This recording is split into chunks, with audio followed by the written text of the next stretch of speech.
Next time, let's meet for Christmas. With a smile, my husband Thomas waved goodbye, setting off on his trip abroad.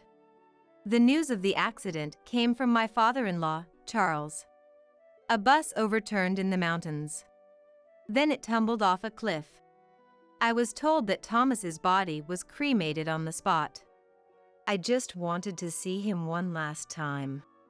You can't change it now. Let it go. All I had left were a few of Thomas's belongings. This must be what people mean when they say they feel a hole in their heart. After that, I lost all will to live, drifting through each day without purpose. Every day felt like I was sinking deeper and deeper into an endless pit of sadness. I couldn't figure out why I was still alive. But one day, 3 years later, something completely unexpected happened. When I came home from work like usual, there was a shadow standing in front of me. Welcome back. I've come to see you. It was Thomas, the man who was supposed to be dead. I didn't care if it was a dream or a hallucination. I clung to him and cried and cried. Thomas began to tell me the real story of what had happened and how Charles had lied. Determined to regain our freedom, we resolved to fight. My name is Amelia. I'm 30 years old. I lost my parents in an accident when I was young and grew up in foster care. Without family or anyone to rely on, I lived a life of solitude. Meeting Thomas was something truly special for me. Being in a foster home, it must have been tough. Life is unfair, isn't it? The kindest people seem to suffer the most.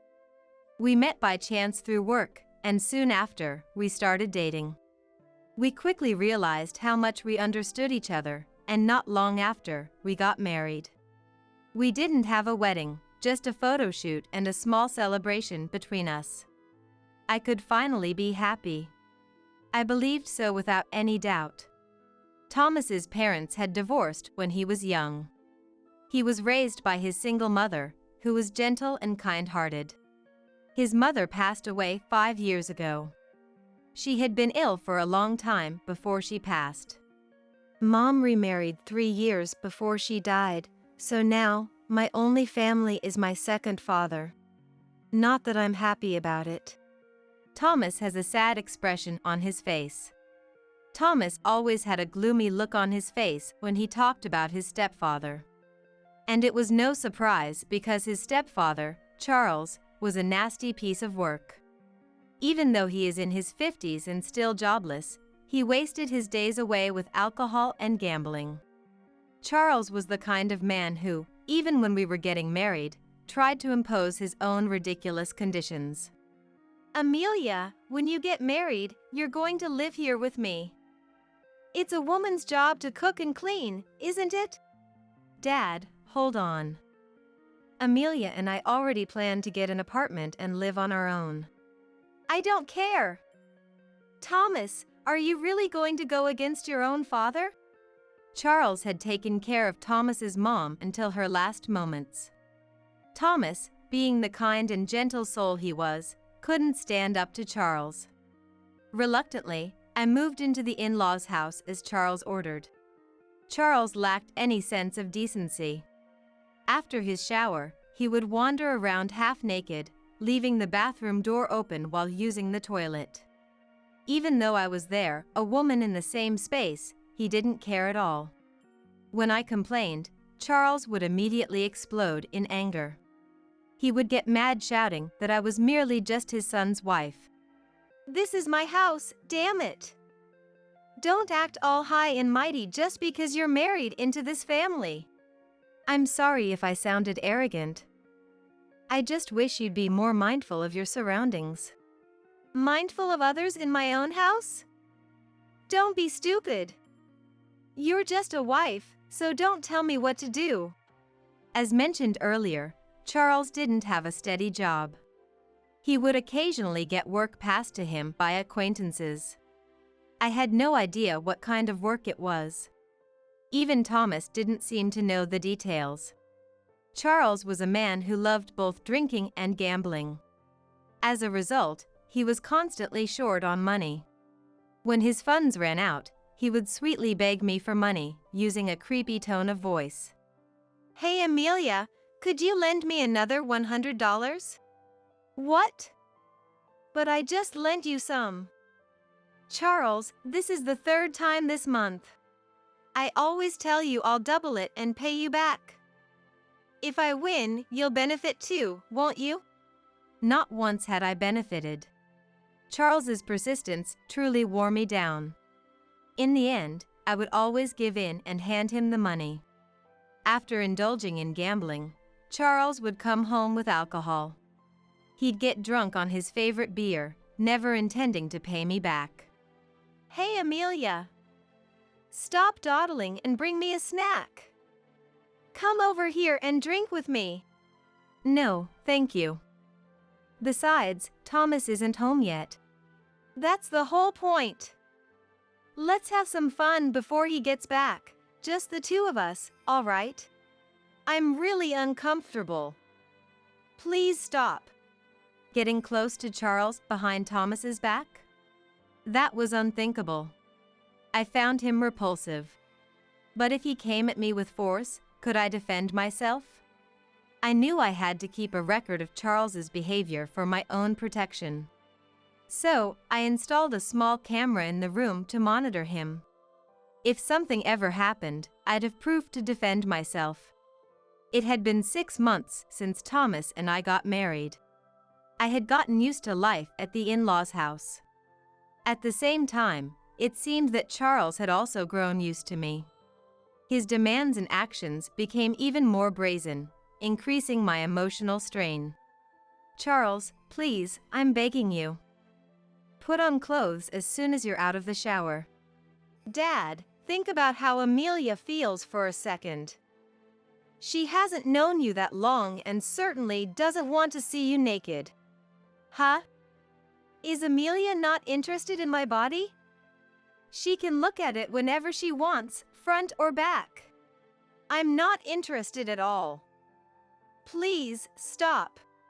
Charles grinned while showing off his pitiful physique. The harassment and teasing only escalated after that. He'd demand that I help him put on his underwear. That I should wipe him. Charles would say whatever he wanted, without shame. No matter what Thomas told him, Charles ignored it. Every day became a living nightmare for me. One day, Thomas told me suddenly that he was quitting his job. Since I was working too, it wasn't too big of a problem for us financially. "Really? Why?" I asked. Thomas glanced briefly in Charles's direction. "Dad's job is getting really busy. I have to help him out." "You're quitting your job to help? Will your salary increase? Decrease? What kind of work will you be doing, and where?" "I don't know if my salary will increase.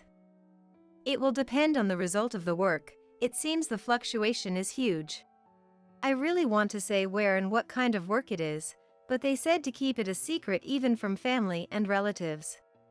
In the end, I learned nothing. All I could do was trust Thomas and send him off. Moreover, Thomas would be away from home for several months. Was he like some kind of migrant worker? I felt utterly helpless. Is Charles not going with Thomas? Or maybe Charles could go in Thomas's place. They prefer younger guys. What, you don't want to live with just me while he's gone? I didn't mean it like that. Of course I hated the idea, but there was no way I could say that. Still, what kind of work are Charles and Thomas involved in? I tried to find out in every way I could think of, but I never got any answers. Neither of them would tell me a thing. I figured Charles might open up after a few drinks, but even then. Don't ask. You don't need to know. And knowing won't change anything. He closed himself off like that. If it was a dangerous job, I wanted him to quit right away. I'd even secretly asked Thomas to stop once. But he just smiled sadly and shook his head. Dad says Mom's treatment is costing a lot, and they have debts. I have to help pay them off, too. That's why I'm doing this. I couldn't tell if he was lying or telling the truth. There was no way for me to know. Maybe Thomas felt the same uncertainty. Soon, Charles also started being away from home more often, and I found myself alone much of the time. One day, an expressionless man in a fine suit showed up at the door. His name was Robert. He introduced himself as Charles's superior. There was a dangerous air about him. I immediately sensed it. He wasn't some law-abiding citizen. When Charles came home and saw Robert, his reaction confirmed my suspicion. "Boss! What are you doing here?" "I've told you not to call me that." "Sorry, Robert. I came to talk about your son's next assignment." I was asked to leave the room. I didn't even need to serve coffee or anything. A few minutes later, Robert poked his head out and called for me. When I went in, they told me Thomas would be working abroad. He'll be spending about half of each year overseas. I know it'll be hard, but hang in there, okay? It was the worst news. Being separated from him within the country was hard enough. But now, in our first year of marriage, we'd be living with an ocean between us.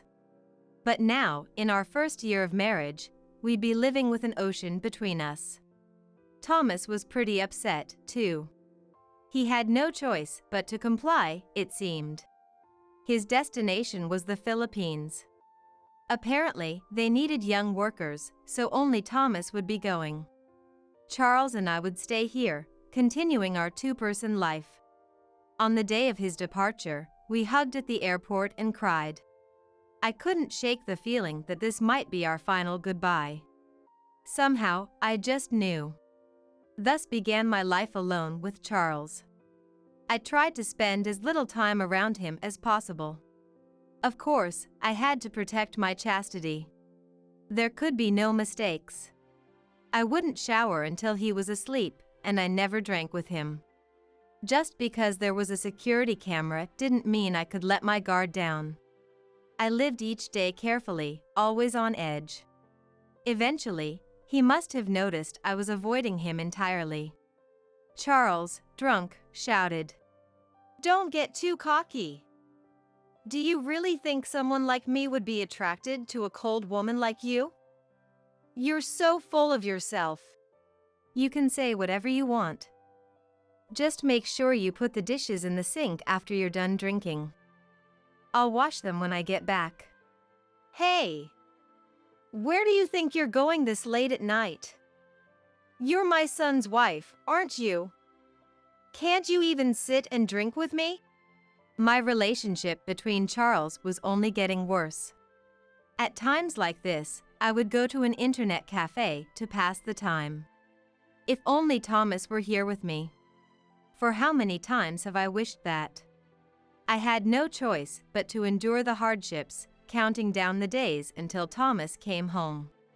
A few years after Thomas went abroad for work, I welcomed him back at the airport for a short stay, and we finally spent some time together as a couple again. As usual, he didn't talk much about his work.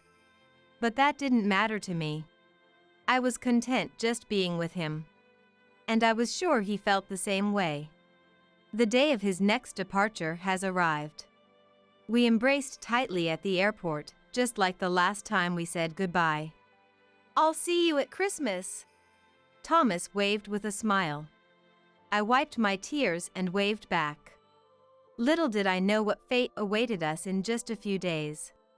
One day, Charles came home with a gloomy look on his face. He was usually all smiles, so I wondered what had happened.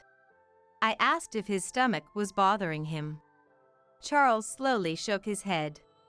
"Thomas got caught in an accident in the Philippines." "What? Thomas? Is he okay?" Charles shook his head again. His expression showed how hard it was for him to deliver the news. Apparently, Thomas had been in a car accident in the mountains. The bus Thomas was on fell off a cliff. They've already cremated the body over there. No way! I wanted to fly to the Philippines, but I had no idea where to start looking once I got there. Even when I asked Charles, he refused to tell me anything and told me to give up. I'll take care of all the paperwork. Don't even think about going over there, okay? Where exactly was over there? The Philippines? Or was it the other world where Thomas now was? Devastated by reality, I spent my nights crying. I tried to gather as much information about Thomas as I could. But there was no news about the accident. Even after checking the international news, there was no mention of a bus crash in the Philippines. Thomas's remains also hadn't been sent back yet. Slowly, I started to lose the will to live. Days of deep sorrow passed. I began to wonder what I was living for. 3 years had passed since then. One day, as I was trudging home from work as usual, an unexpected figure was standing in front of my house. It was Thomas, who was supposed to be dead. Welcome back. I came to see you. Thomas! I didn't care if it was a dream or a hallucination. I clung to Thomas, sobbing. I could feel him. He was undeniably alive. How? What happened? I was told you died in a bus accident. That you'd been cremated in the Philippines. Dad told you that, didn't he? Don't worry. I'm alive, just as you can see. I'm really sorry I couldn't contact you all this time. I've been waiting for a chance to escape. A chance to escape? From who? Dad's associates. Apparently, Charles had told a pretty elaborate lie. He had colluded with a few close allies to deceive the organization. If the truth came to light, Charles wouldn't get off lightly, it seemed. Wait a minute. What organization? Were you part of that organization, too? I wasn't really a part of it. More like I got captured and forced to work for them. Dad tricked me into it. Charles was part of a mafia. Apparently, Thomas was trapped by that organization. He was given a room and lived with a few others in the same situation. They forced us into labor alongside the locals. We earned money, and that money went straight to the organization. But then, Dad and his buddies tricked the organization. Tricked them? You mean they betrayed them? Yeah. They faked an accident and took some of us laborers away to work somewhere else. Thanks to someone, I managed to escape and get back. But Dad's other friends were caught by the organization. It was hard to believe this all at once. But since he was saying it, there was no choice but to believe. Apparently, Charles still didn't know that the betrayal had been found out. Thomas came back to cut ties with the organization and with Charles. Still processing everything, Thomas hugged me tightly again. Let's end this today. And start fresh, somewhere far from Dad. Yeah. Let's do that. I've been wanting that for so long. To just start everything over. Nothing had ended yet. Even though I knew that, tears welled up. Seeing Thomas again, when I thought I'd never see him. This made me feel content. I wasn't afraid of anything anymore. A few hours after reuniting with Thomas. As usual, Charles came home. His face was red. It seemed he had been drinking. He muttered something while looking at his smartphone. Is something wrong? Huh? Oh, not really. I just haven't been able to get in touch with my friends since yesterday. Your friends? From work? Yeah, something like that. By the way, did anyone visit while I was gone? Anyone looking for me? Feigning ignorance, I replied. No idea. Charles looked suspicious. He must have noticed how happy I was. I couldn't hide the joy of reuniting with Thomas. Suspicious. You're hiding something, aren't you? Aren't you hiding something from me, Charles? What? No, I'm not. Is that so? Well, whatever. By the way, I'll be leaving this house soon. Charles widened his eyes. It was written all over his face that he hadn't expected me to say that. His shock was obvious. Why now? This house holds so many memories with Thomas, doesn't it? You didn't divorce him because you still had feelings for him, right? I'm just fed up with living with you. You walk around naked after the shower. You leave the bathroom door open when you use it. I can't live with someone like that. We've talked about that before. This is my house. I can do whatever I want. So, you have no intention of being considerate of the people you live with? That's exactly why I need to get out of here. I can't live with someone like that. Charles tilted his head, clearly confused. He knew something was off. It was getting harder for me to keep it hidden.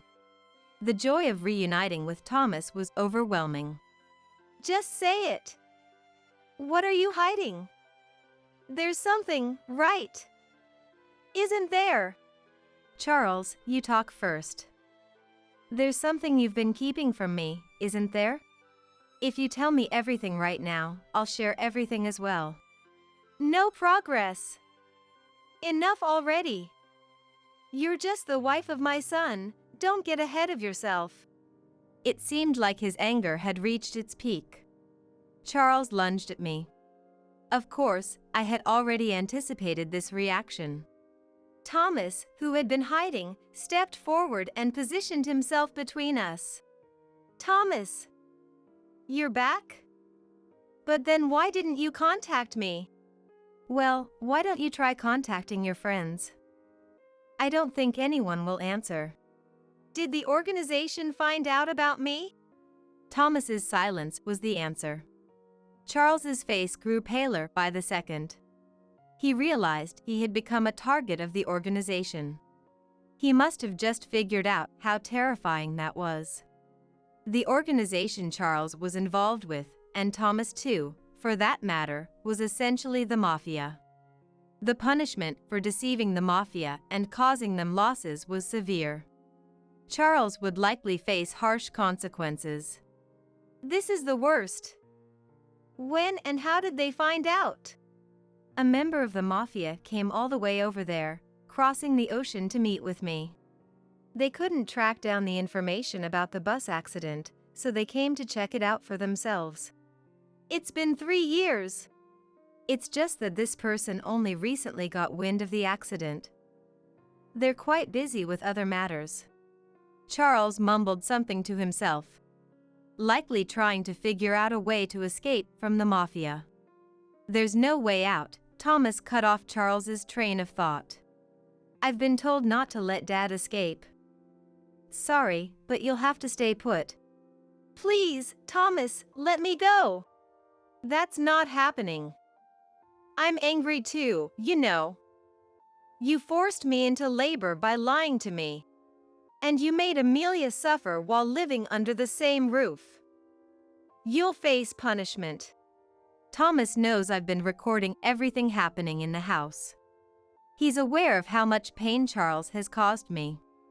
Though it wasn't visible on the outside, Thomas was undoubtedly furious. It was only natural, given how he had been deceived and forced into harsh labor for years. Forced labor? When did I ever do such a thing? You lied and told me Mom had debts. I believed you, and that's why I took on all those difficult jobs. He lied to you about that. I worked hard, and you just took the money. You've been living easy all this time, haven't you? Thomas's cold gaze was full of disdain. Charles didn't deny it. That meant it was the truth. He had been exploiting Thomas's innocence all along. Charles was now flustered. He looked like he was searching for a way out. Of course, we had no intention of letting him escape. What Dad did was illegal. He had us growing plants that are prohibited in the US and exporting them. Isn't that right? I don't know anything. I know nothing. Maybe you didn't handle the day-to-day, but you must have heard something.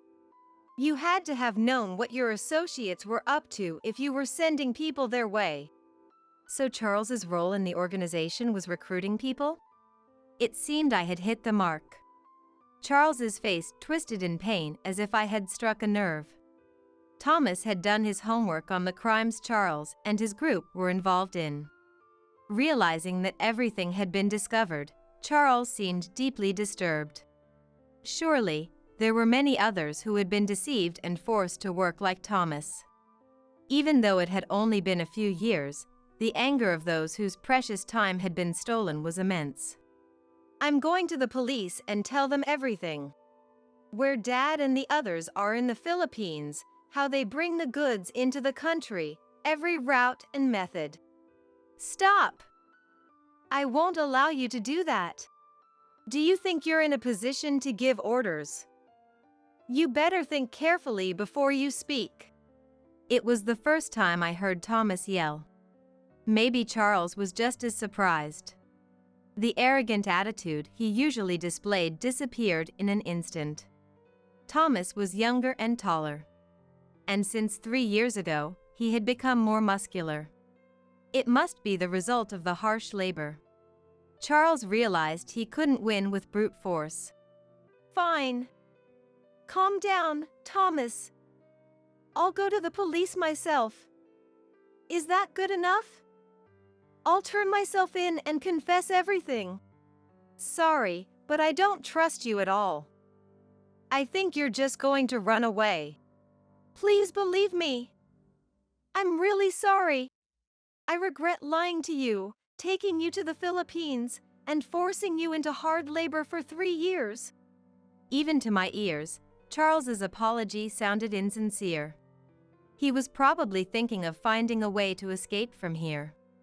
It was just a gut feeling, but it seemed like he was planning that. Thomas must have thought the same, because the suspicion in his eyes remained as he looked at Charles. I get that you're sorry for what you did to me. But what about the mafia? Huh? The mafia? Why do you care about that? Just answer the question. You tricked the mafia and stole us as laborers. Then you used us privately for 3 years to make a profit. Isn't that right? You betrayed the mafia. What do you think about that? Well, I guess I do feel bad about that. But honestly, I think it's their fault for being tricked. I kind of feel proud of how we pulled it off. Charles laughed smugly. It seemed like those were his true feelings. He had betrayed the mafia he was part of and profited from it. And Charles seemed to feel a certain amount of pride about that. It was an outrageous statement. And then, someone who had been hiding appeared. A man in a suit entered the room silently. Seeing his stern expression, Charles's face turned pale. His eyes seemed to be saying, "Why are you here?" It was Robert. The man who had claimed to be Charles's boss 3 years ago. Boss! I told you before, stop calling me boss. I'm sorry. I didn't mean to betray the mafia. You didn't mean to betray them? You lied to the mafia, kidnapped people to make them work, and you still didn't mean to betray them. With that threat, Charles shrank back. The first person to notice Charles and his group's lies was Robert. He seemed to be as sharp as he looked. He had noticed something suspicious about the reported bus accident and had been secretly investigating. The Philippines wasn't even my territory. It took me 3 years to figure out your lies because of that. You really pulled a fast one on me. I'm sorry. I'm really sorry. I'll hand over all the money we made to the mafia. So please, forgive me. You really think you can get away with just that? You idiots. You've set a terrible example. What if others start thinking they can trick the mafia and make a profit without getting caught? What then? Charles was utterly terrified by Robert's outburst. The arrogant front he always put on when he was around me had completely disappeared. If he was so scared, why did he even betray the mafia in the first place? Did he really need the money that badly, enough to risk everything?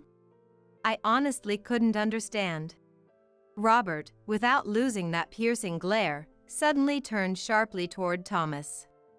Thomas, I'm sorry to ask, but can you leave him to me? There are some things I can't let the cops get involved with. Oh, sure. I don't really care either way. Thanks. I know you've been suffering for years because of him. Trust me, I'm going to make him wish he'd been handed over to the cops. It's going to be that brutal. So, you'd better prepare yourself, Charles. Please, have mercy. Charles's tears were genuine. He apologized deeply right there on the spot. The pathetic way he kept glancing up at Robert was pitiful. Boss, I beg you, just this once, let me go. Please, I'm begging you. Give it up. Most of it's already been reported to the higher-ups. Even if I let you off, someone else will catch you eventually. Charles began sobbing quietly. It was ironic. He was the one who had done wrong, yet he was the one crying out of fear of the punishment. I couldn't understand this man at all. Please, can't you make an exception? I'll give you half of the sales, no, all of it. I'll hand it over to you, I swear. Are you trying to bribe me? How cheap do you think I am, huh? I'm sorry. Robert wasn't someone who could be swayed by money. In fact, things only got worse after Charles's desperate attempt. Charles realized he had made a grave mistake and began to tremble. Seeing this, Robert clicked his tongue. His eyes were filled with disdain. What were you planning to do after earning that dirty money by betraying the mafia? Well, I had to pay off my wife's debts. Don't lie. There were never any debts from Mom. I already know the truth. Charles only wanted more money for gambling and alcohol. I've seen it for years. Isn't that right, Charles? Don't say that. Charles glared at me, his eyes full of anger, as if to say I'd gone too far. But it was too late now. Robert let out a deep sigh. So, it was all just for your own selfish greed, huh? Just admit it already. Yes. I'm sorry. You idiot. Robert pulled out his smartphone and made a call. Minutes later, several cars pulled up in front of the in-laws' house. Men in suits got out. They were all with intimidating expressions. Following Robert's orders, they shoved the weeping Charles into one of the cars. It looked like he was about to face even more severe questioning at the mafia's office. Help me! Forgive me, he screamed in my direction. His final act of desperation was such a pitiful sight. Apparently, Charles went through hell at that office. As Robert had warned, turning himself in would have been a lighter punishment. I don't know, nor do I want to know, what kind of punishment the mafia reserves for their own. But it seemed like they didn't take his life. Robert later informed Thomas about it. Want to know where he is now? India. Looks like he's actually working pretty hard over there. India? You mean like when I was sent to the Philippines to do hard labor? Yeah, something like that, except Charles is in a far worse situation. A worse situation? What do you mean? Apparently, Charles is now working as a sewer cleaner. He has to crawl into the pipes and scoop out the filth. The sewers are filled with toxic gases and bacteria. It's a dangerous job where many people die, and nobody volunteers to do it. It may be a punishment, but it's a harsh one. For all the money he secretly pocketed from the mafia, he's going to work hard to pay it back. Though, at this rate, he'll probably get sick before he can repay everything. So, how much did Dad actually steal? Well, I don't know. $50,000 isn't a small amount, is it? I mean, if you're doing janitorial work in India and trying to make $50,000 in US dollars, who knows how many years that would take? In Pakistan, I heard that someone doing similar work earns around 25,000 rupees a month. That's about $300 in US dollars. Even if they put everything they earn toward paying off the debt, it would still take more than 10 years to clear it. If I were in the same position, I'd probably feel completely hopeless, like I had no reason left to live. Surrounded by waste. I can picture Charles wading neck-deep in sewage. The water would be dark and murky, probably so foul that even wearing a mask wouldn't block the smell. I can even imagine hearing his sobs echoing through the sewers. I've heard that many workers pass out from the gases or suffer burning pain in their eyes. I wonder if Charles will ever make it back to America safely. Honestly, I couldn't care less. Right now, I'm enjoying a happy life with Thomas. The old in-laws house, filled with bad memories, is on the market. Thomas put it up for sale. We rented a new apartment, starting fresh as a couple. Maybe the big change in our environment is what did it. We finally got the news we'd been hoping for. We're expecting a baby. It's funny how we couldn't get pregnant at all while living at the old place. But the moment we moved, it just happened. It's strange, isn't it? I guess where you live really does make a difference. Amelia, let's keep working together from here on out, okay? We've got a lot ahead of us. The doctor said it's going to be a boy. I want to raise him to be honest and caring. Someone like Thomas, who's trusted and loved by everyone around him. I'm determined not to let him turn out like someone as awful as Charles. Things won't always go the way I plan, but even in tough times, I know I'll make it through. Because I'm not alone. I have my partner by my side, the one I love. I forgot to buy it. My husband, William, laughed merrily as soon as I cornered him. He must have deliberately not bought only my ticket. Oh, William, you klutz. Carol, my mother-in-law, was laughing so hard, holding her stomach, as she called out to William. Everyone was laughing uproariously, and I felt really sick. That's fine. I'll just go home, I said with a sigh. Do that. A fancy hotel doesn't suit someone like you, right? It's for the better. William was smiling. Don't go dining out alone and splurge, okay? I'll be checking the receipts afterward, Carol said with a laugh and a condescending tone. All right, now that it's decided, let's hurry and go. Donald, my father-in-law, cheerfully called out to William and his wife, and they headed to the boarding gate. How low do these people think of me? I can never forgive them. I took out my mobile phone and called someone. Surely, the three of them will regret this. I am Jessica. I turned 50 this year.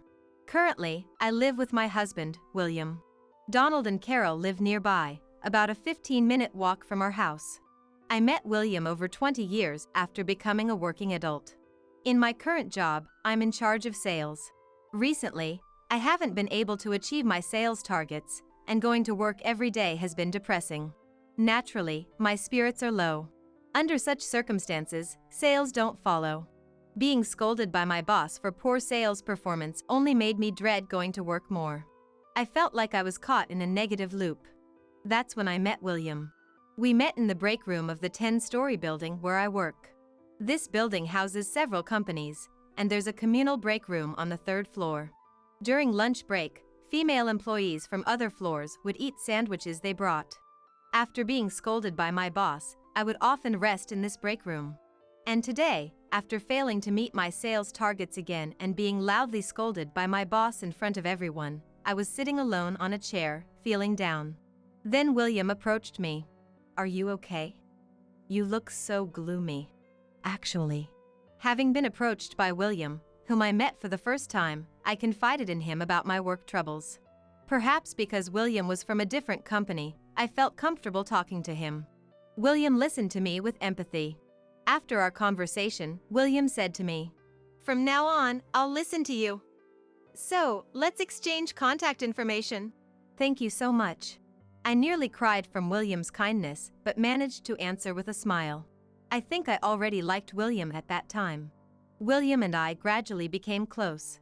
We started dating and, after a while, began a relationship.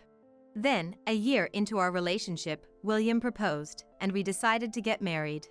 As soon as we decided to marry, we met Donald and Carol. "We're looking forward to it. As for helping us out, just do what you can without overdoing it." Carol was smiling and seemed kind.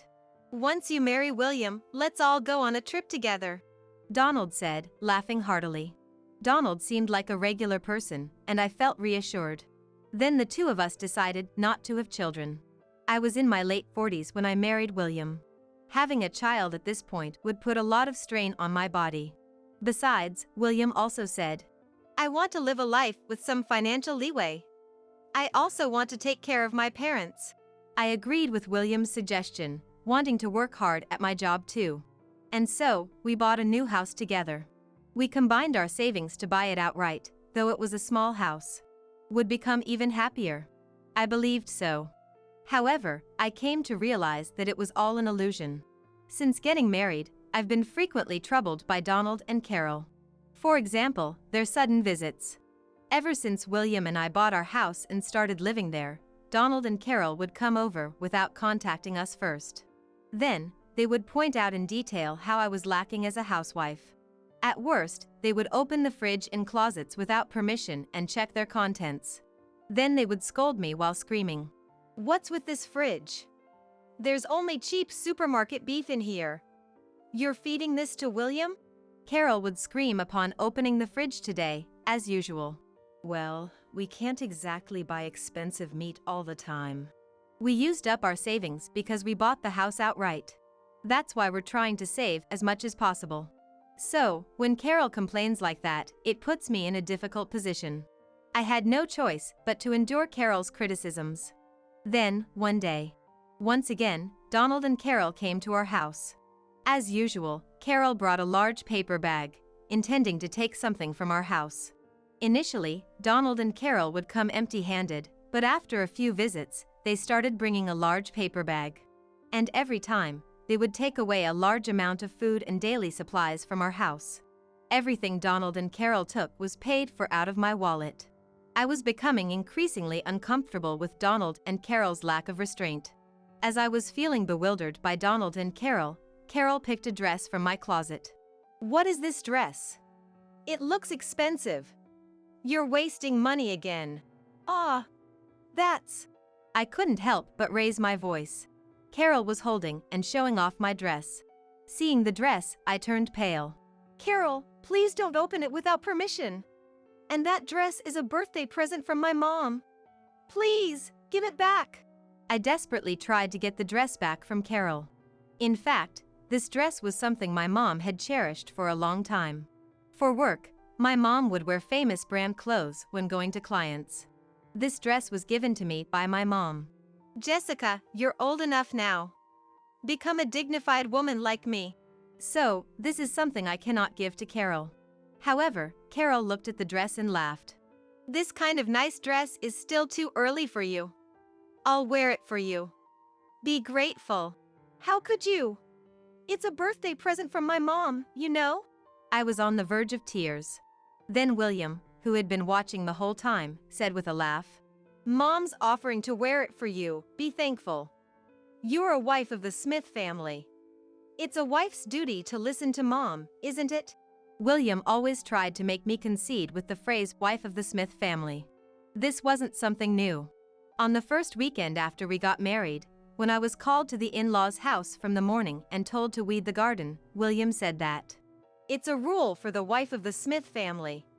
Now, get on with it."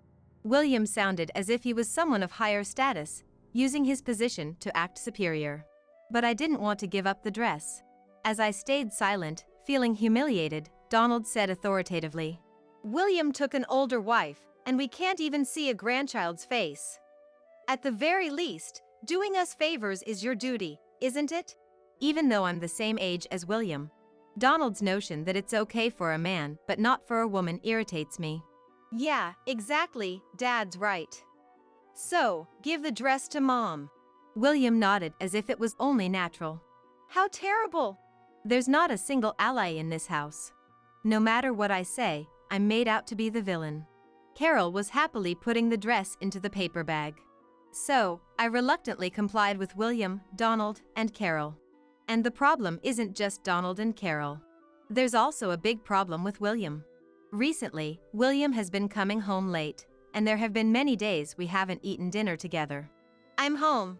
Today again, William comes home at 1 a.m. in a good mood. He must have been drinking.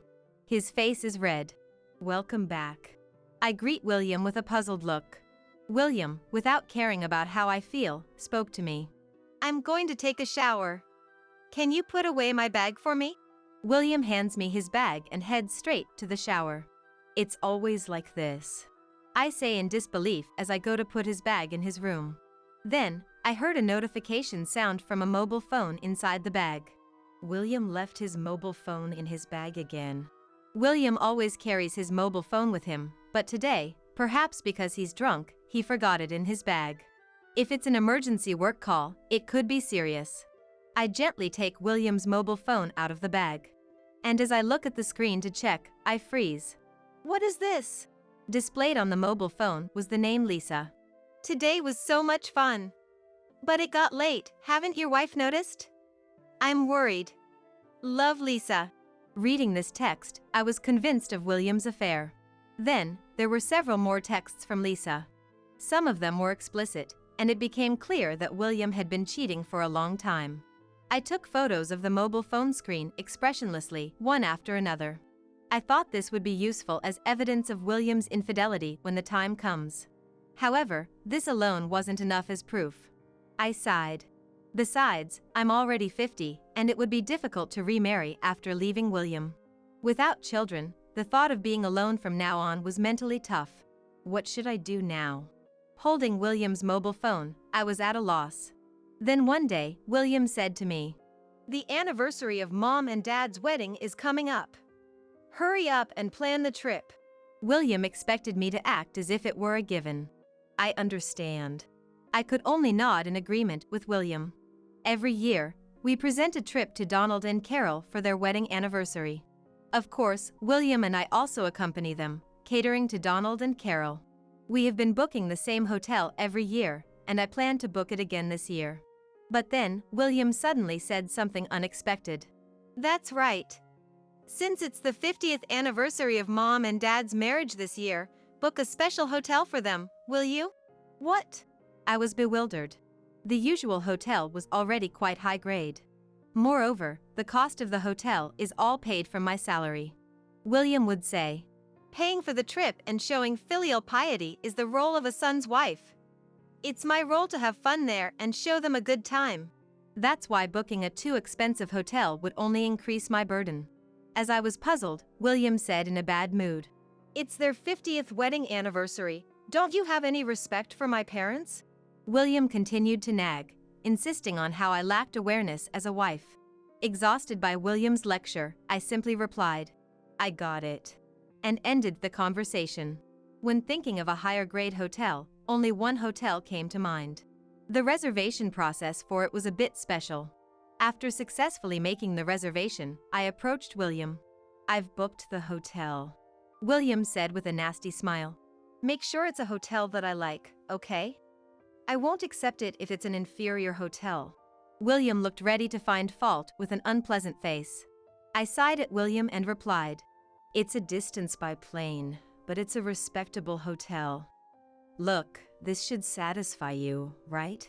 Showing him the hotel's homepage on the mobile phone, William nodded in satisfaction. Well, this is barely acceptable. Have you booked the flight yet? Not yet. It shouldn't be crowded this time of year, and it's a weekday. I think booking a flight won't be an issue.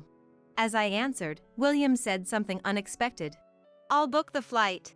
This was a sudden offer from William, who had never taken initiative before. Surprised, I asked. Really? Then William smiled broadly. Yeah. You always works hard, so I can at least book the flight. Thanks for everything. Thank you. I sincerely thanked William. I thought William was finally becoming cooperative. Maybe William was starting to change.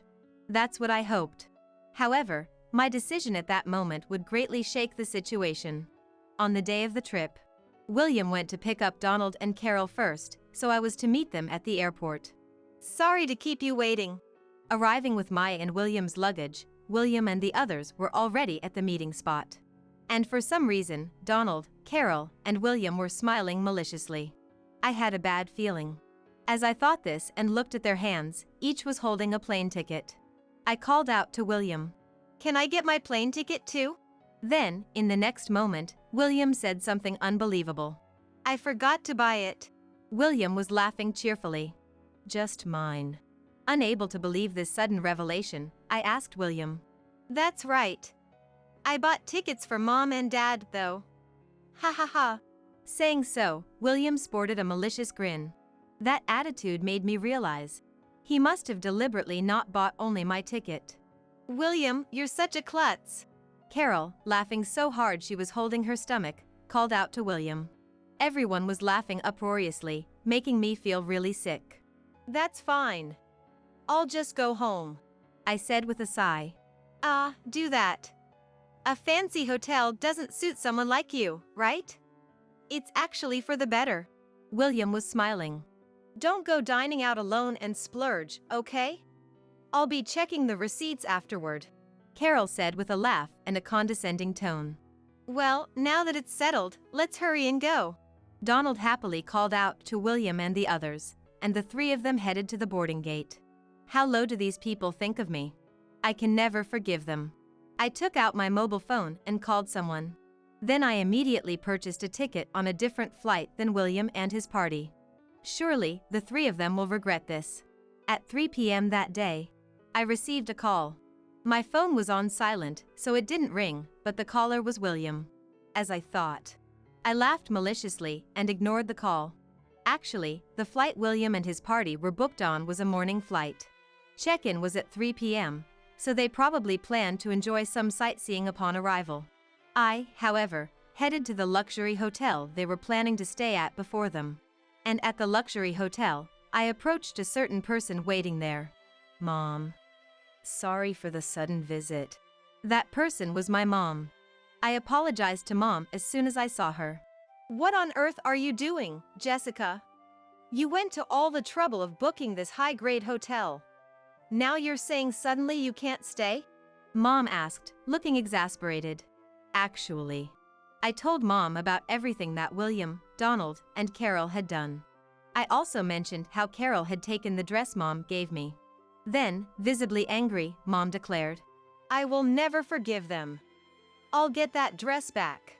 Then Mom and I plotted a plan. We earnestly requested the cooperation of the manager, Stephanie. Once we had a rough plan in place, William and his party arrived at the hotel. I spotted William and discreetly hid behind the front desk. William, unaware of me, approached the check-in desk with a smile, followed by a cheerful Donald and Carol. We have a reservation at 3 p.m. under Smith. I don't see Jessica with you. Stephanie responded with a puzzled look. The reservation was made under my full name. It was natural for Stephanie to say so. William, seemingly unfazed, confidently informed. My wife couldn't make it due to sudden illness. It shouldn't be a problem, right? Someone else will come later, so there's no need to cancel the reservation. Although I had a good idea of who the someone else might be, I remained silent, listening. Stephanie smiled broadly at William and declared, If Jessica is absent, the reservation cannot be used. What? William and his party froze at Stephanie's sudden announcement. Then, William repeatedly called me, probably out of confusion. Quickly regaining her composure, Carol confronted Stephanie. What do you mean by cannot be used? Jessica made the reservation for us. And we've come all this way by plane. Carol looked visibly confused. We came here today also as a celebration. So please, somehow, allow us. William said, trying to persuade Stephanie. Stephanie sighed as if in resignation. If you insist, you may use it. But you'll be willing to pay the additional charges, right? Additional charges? What do you mean? William asked Stephanie, surprised. Stephanie glanced at a woman sitting nearby. President. Maybe it's time to tell them the truth. Right, I'll handle this. Thank you.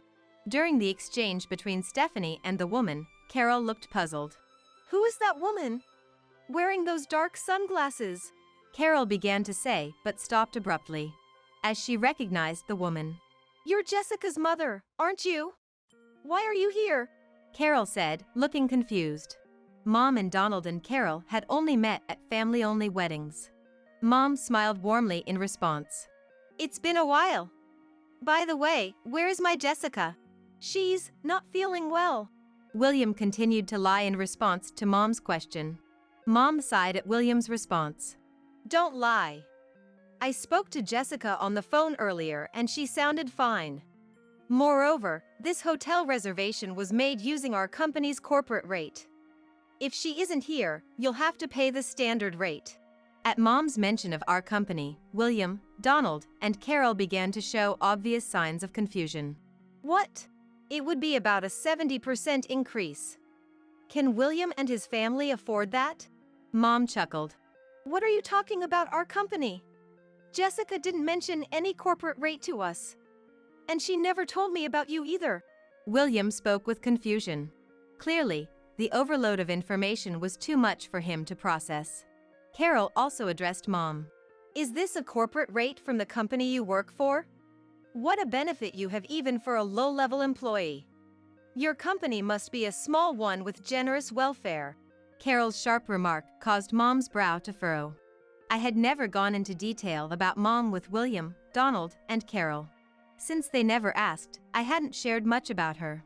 So, when Mom revealed her identity, William and the others were visibly shocked. Me? I am the president of Kia Holdings Corporation.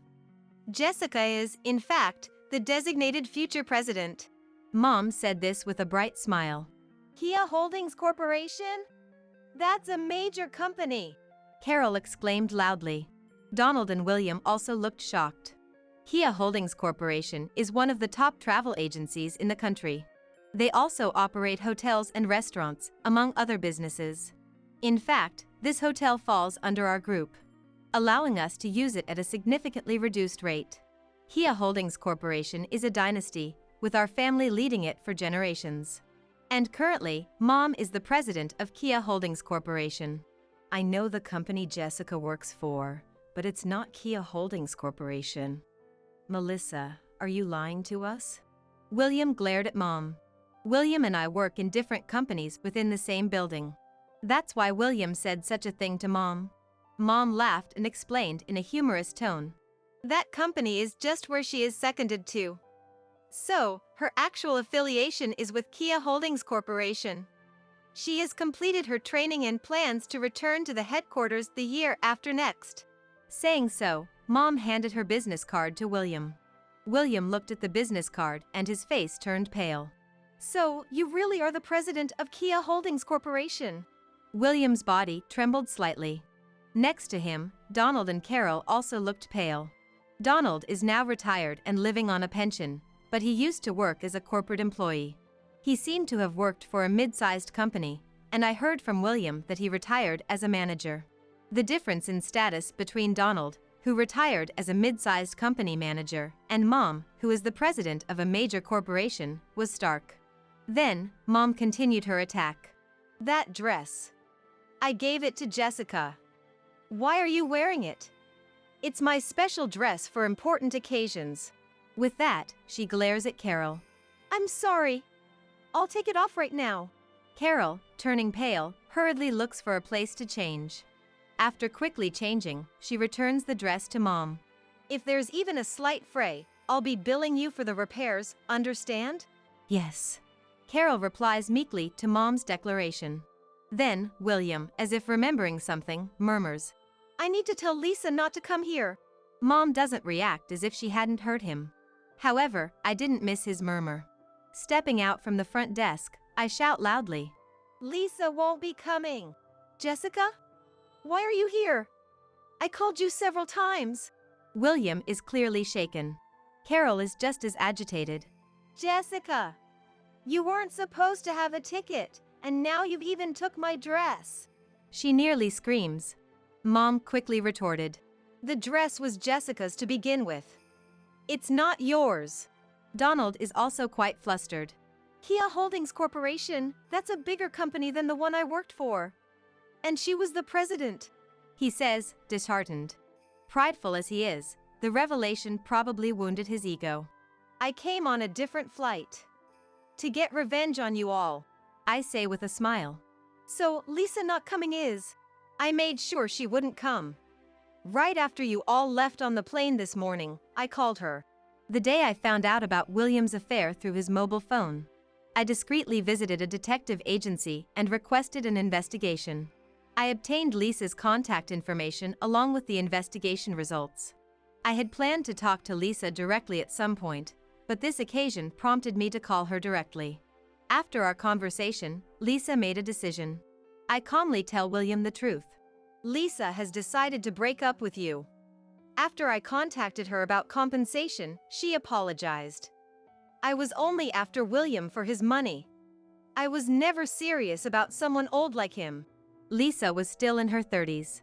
The reason she dated William, who was 20 years older, was for his money.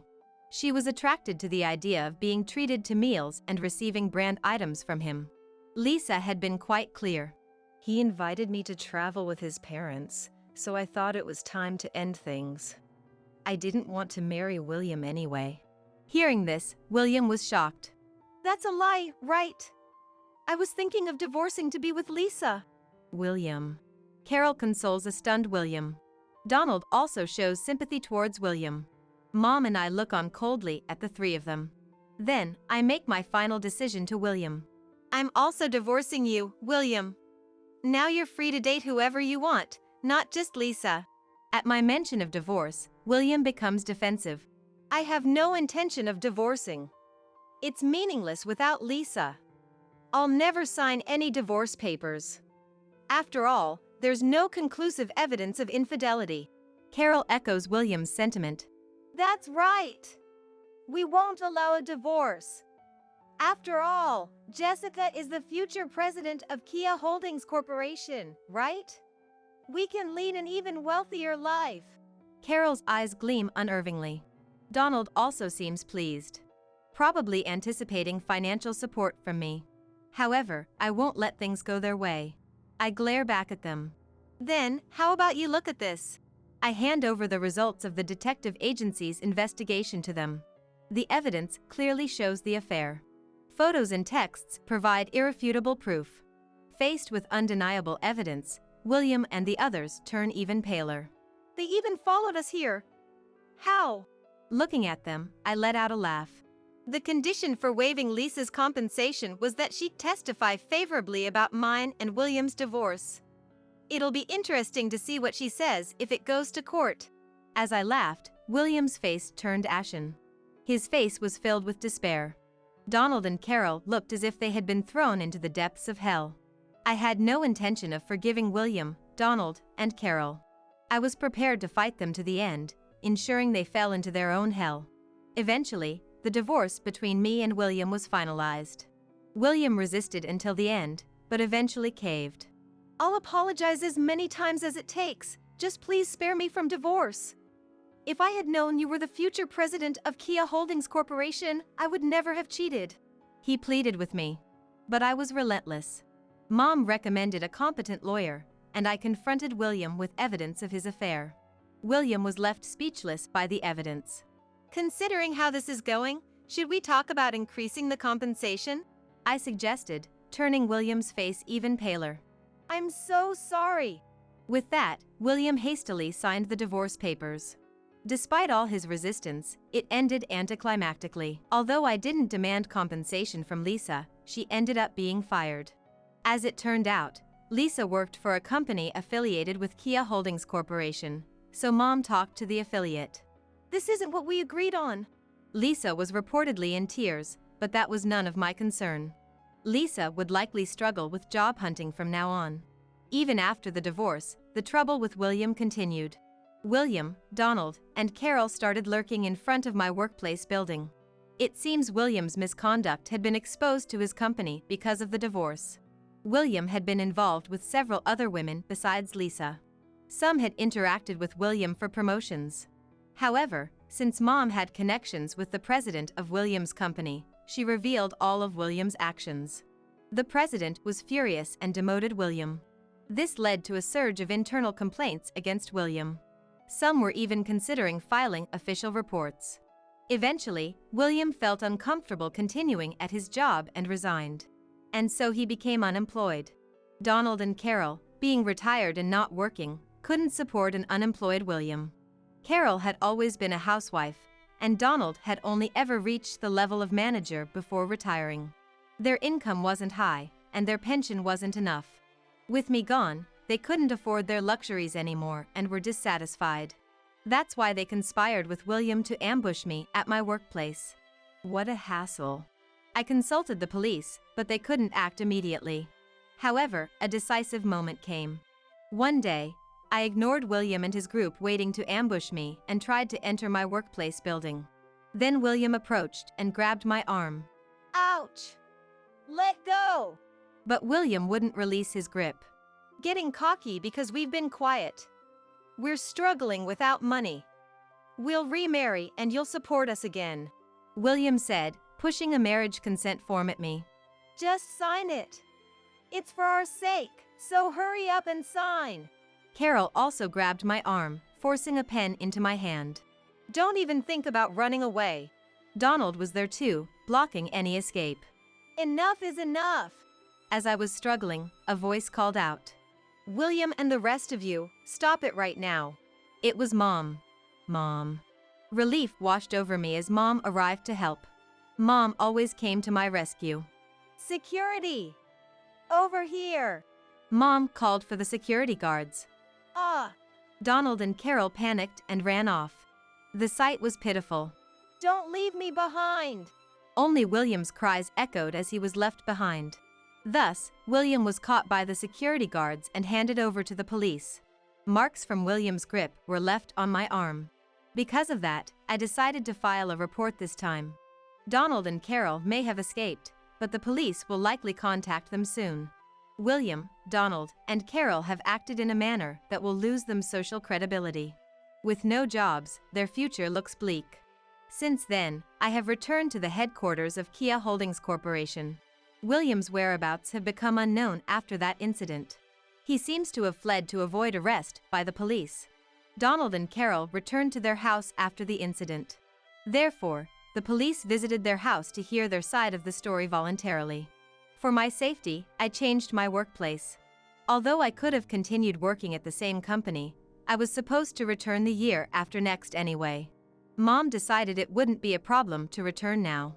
Since returning to the headquarters of Kia Holdings Corporation, my days have been bustling. During my secondment, I was involved in various job functions such as sales, accounting, and planning. I thought I had gained a considerable amount of experience, but the scale of the headquarters is completely different. Every single number is on a different scale, so there's a constant sense of tension. However, I have a reliable ally. Jessica, we're going to visit our clients. You need to get your face remembered quickly. Mom calls out to me. I'm coming. I hurry to follow Mom. This busyness helps me forget the painful past with William and the others.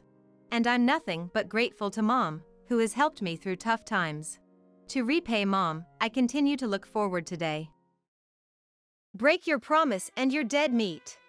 Don't even think about running away from here. The dirty old man grabbed Rebecca's arm, trying to drag her out of the car. I desperately pulled Rebecca's hand, resisting with all my might.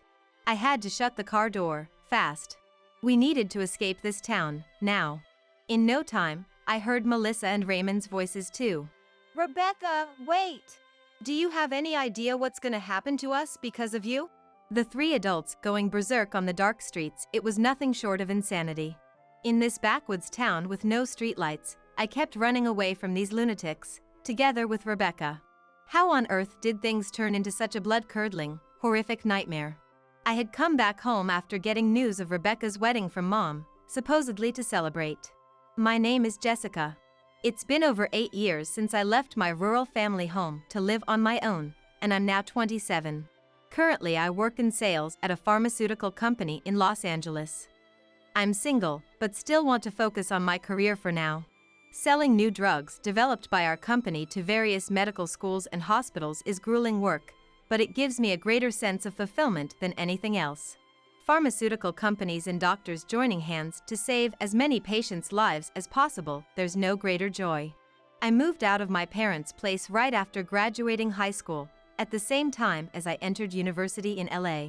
I paid for everything myself, including tuition and living expenses. While in college, I juggled multiple part-time jobs. Even before that, back in high school, I had desperately saved up money from part-time work.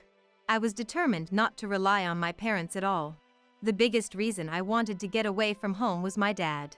He was always drunk whenever I saw him, wasting money on gambling. He was the farthest thing from a father I could respect. If I was in the same room as Plaster Dad, he'd start harassing me, while Mom just went along with whatever he said. Our family business was farming, and with things the way they were, money was always tight. I decided I needed to take my life into my own hands as soon as possible. The only one I worried about was my one and only sister, Rebecca. Rebecca had a timid personality and got along better with our parents than I did. She's already 32 now, but forget getting married, she hasn't even become independent with a job, just helping out on the family farm. I have unpleasant memories of drunken dad badmouthing Rebecca, saying, Rebecca's got no street smarts. If she went out to Los Angeles, she'd just get suckered by some sleazebag and be in for a world of pain. If you ask me, Rebecca may be a bit spacey, but she's a beautiful woman with porcelain white skin and great at housework too. Wasting away in a house like this, she was too good for them. Plus, she was always so kind, sticking by my side no matter what. I adored Rebecca. Rebecca knew the state of our household well, so when I was moving out, I invited her to come with me. You can look for a job after we get to LA. I'll work hard at my part-time gigs too. The two of us can scrape by somehow. But Rebecca just gave me a troubled smile and shook her head. I'm the oldest daughter, so I'm going to stay here and look after Dad and Mom. I need to help out if we're going to keep the farm going. That's got nothing to do with this. We're both adults. There are tons of families where all the siblings are independent. If you're gonna say you have to live with Dad because you're the oldest, then I won't move to LA either. No. When I emotionally objected to Rebecca's unreasonable claim, she stated clearly to me, You go. You worked so hard to save up money, didn't you? Besides, it's not just out of obligation. I want to stay here because I'm truly worried about this house and Mom. Her big eyes stared straight into me. There was an unyielding strength in those eyes. Overwhelmed by her intensity, I ended up moving to the city by myself, though part of my heart remained. After that, my college life went smoothly. Balancing my studies with multiple part-time jobs made for a harsh lifestyle, but I was young and had stamina. I also had a fierce determination not to rely on my parents no matter what, so I managed to overcome it all somehow. My constant efforts in the face of adversity were recognized, and I secured a position at a major pharmaceutical company. The training and work after joining the company were even tougher than student life, but I enjoyed gaining business knowledge. And the dream that I would one day be helping to protect people's lives and health fired me up. More than anything, it was Rebecca who became my emotional pillar. Even after leaving home, I kept in touch with Rebecca through messages and phone calls. Some days she would care about my health, saying, "Don't overdo it and ruin your health, okay?" And on other days she would praise me, saying, Jessica, you're working so hard. You look so vibrant these days. Each time, a warmth would spread through my heart, and I'd feel inspired to work even harder for Rebecca's sake. However, when I'd ask her, So how are things on your end? She'd be kind of vague, like, "Dad and Mom are the same as always." Or, "Our profits have gone down but we're getting by somehow." Even if I'd get worried and try to ask for more details about the situation, she'd just brush it off with, "Nothing's changed since you were here, Jessica." In reality, I never heard anything about Rebecca or our parents getting into any big accidents or anything, so I just told Rebecca. Let me know anytime if something happens. Let me know anytime if something happens. And then, before I knew it, I was 27. That day too, I got home late at night after entertaining clients. Keeping disagreeable doctors in a good mood for hours on end is extremely tiring, but I can manage it if I just think of it as part of the job, for the sake of my performance. As I tried to recharge myself with those thoughts, I checked my apartment mailbox and saw something rare inside. It was a letter from an individual, and looking at the sender, it was from Mom. After moving out, I had stayed in contact with Rebecca, but I hadn't communicated with anyone else at all, not Dad of course, but neither with Mom. They never reached out, and I never called or sent a single letter either. Now this sudden letter from Mom. What in the world could it be about? Still reeling from the surprise and unease, I entered my apartment and read it, exhausted. Reading the contents, I couldn't believe it. Apparently Rebecca was getting married. Huh? I hadn't heard a thing about this. Rebecca and I frequently kept in touch with each other. Yet not once had she breathed a word about a boyfriend, much less marriage. Why was I hearing about it from Mom like this, and not from Rebecca herself? A feeling I couldn't accept spread through my chest. The rest of the letter said that, for the wedding, they were holding a family meeting and I should come back home for it. Finishing the letter, I let out a sigh. Going back to my family home meant going to the house where Dad lived. The area my parents' house is in is truly the boonies, with houses really far apart, surrounded by expanses of farmland and woods. It's not even a town, it's designated a village. If I went back there, I'd have virtually no distractions. It's suffocating, almost like being trapped. Honestly, I wasn't eager to go. But if the news about Rebecca getting married was true, nothing could make me happier. I had thought Rebecca would end up taking care of Dad and Mom her entire life at this rate. If she had met a great guy, fallen in love, and decided to get married, nothing could make me happier. I wanted to meet her partner too, and of course I wanted to see Rebecca. And I wanted to congratulate her on the wedding.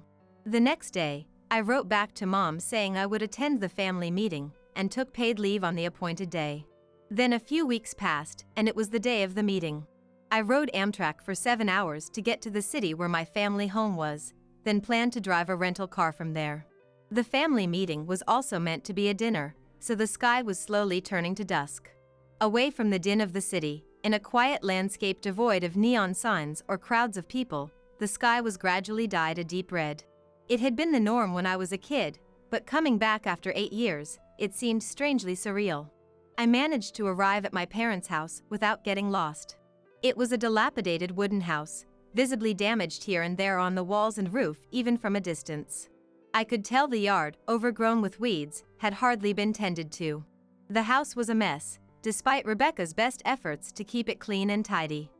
She was overwhelmed with the responsibilities, and it showed. As I stepped inside, memories of my troubled childhood came flooding back, trapped within these walls.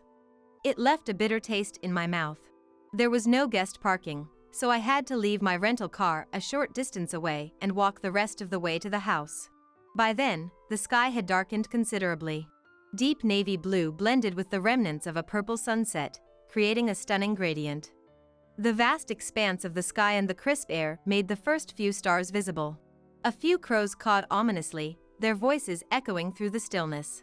With a mixture of nostalgia and resentment, I approached the house's grimy door. That's when I heard it.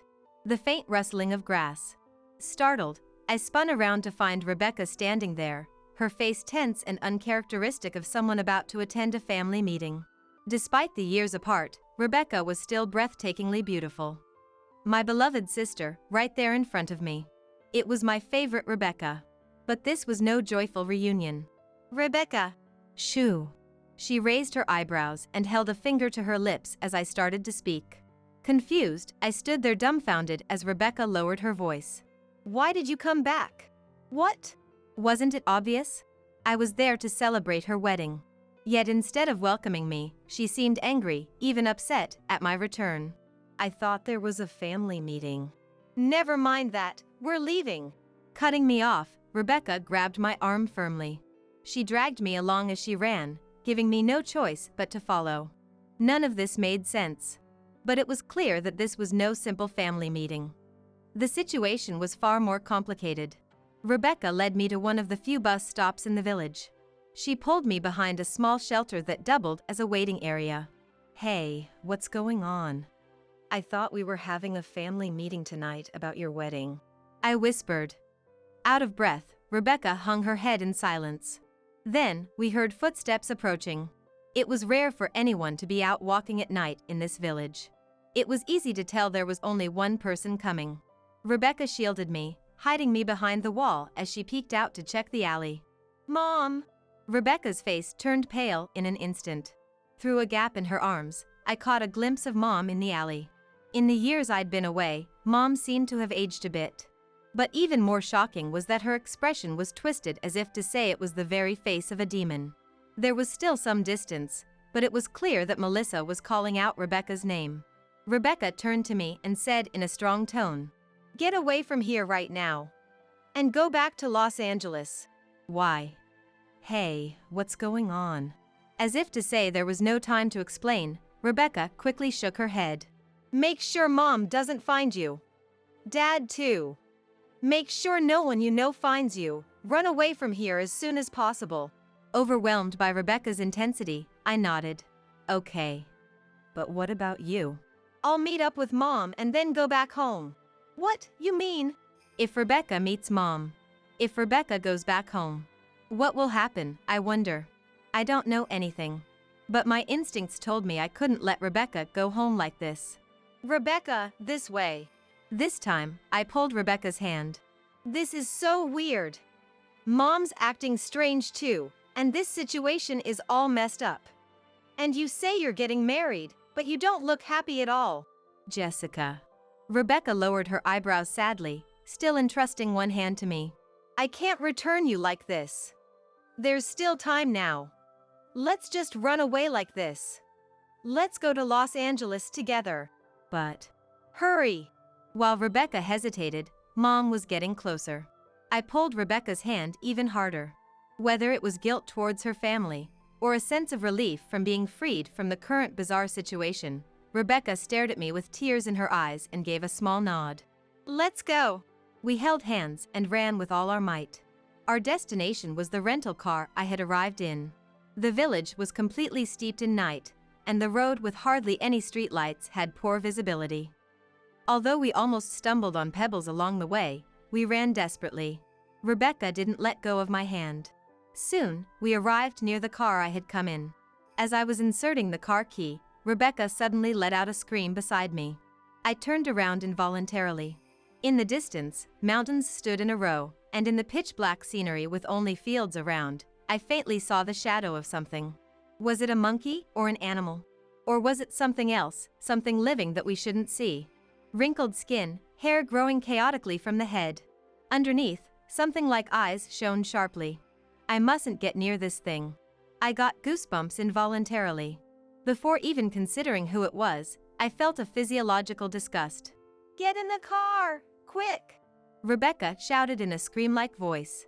That voice was much more tragic and tinged with madness than when she saw Mom. With my hands trembling from fear and anxiety, I finally managed to open the car door. Meanwhile, the figure lurking in the darkness was approaching. I quickly opened the passenger door to get Rebecca in. The person approaching behind Rebecca was an old man. His wrinkled face and overgrown hair looked unsanitary at a glance, while the tacky gold accessories around his neck and wrists reflected the car's headlights. Who was this old man? Was there such a person in this village? There was no time to think. The old man eerily extended his black arm from behind Rebecca and forcefully grabbed her arm, just as she was about to slide into the passenger seat. "Eek!" Rebecca's scream echoed. The old man was trying to forcibly drag Rebecca out of the car. "Where are you running to?" The old man groaned in a low, hoarse, beastly voice. Rebecca seemed about to slide off the car seat. I immediately jumped out from the driver's seat to the door on the opposite side. "Let go! Let her go!" I grabbed the old man's hand that was holding Rebecca from above. With all my strength, I dug my nails in and pried the old man's palm and fingers off Rebecca's arm. Physical strength is vital in sales. And from routinely carrying large amounts of documents, I have a fair amount of strength. While doing so, I stuck out one leg and kicked the old man's foot. The old man stubbornly twisted his body, trying to pull Rebecca closer. Trying to run away, you ungrateful child. Don't think you can escape from here. The old man shouted such things as he grappled with us.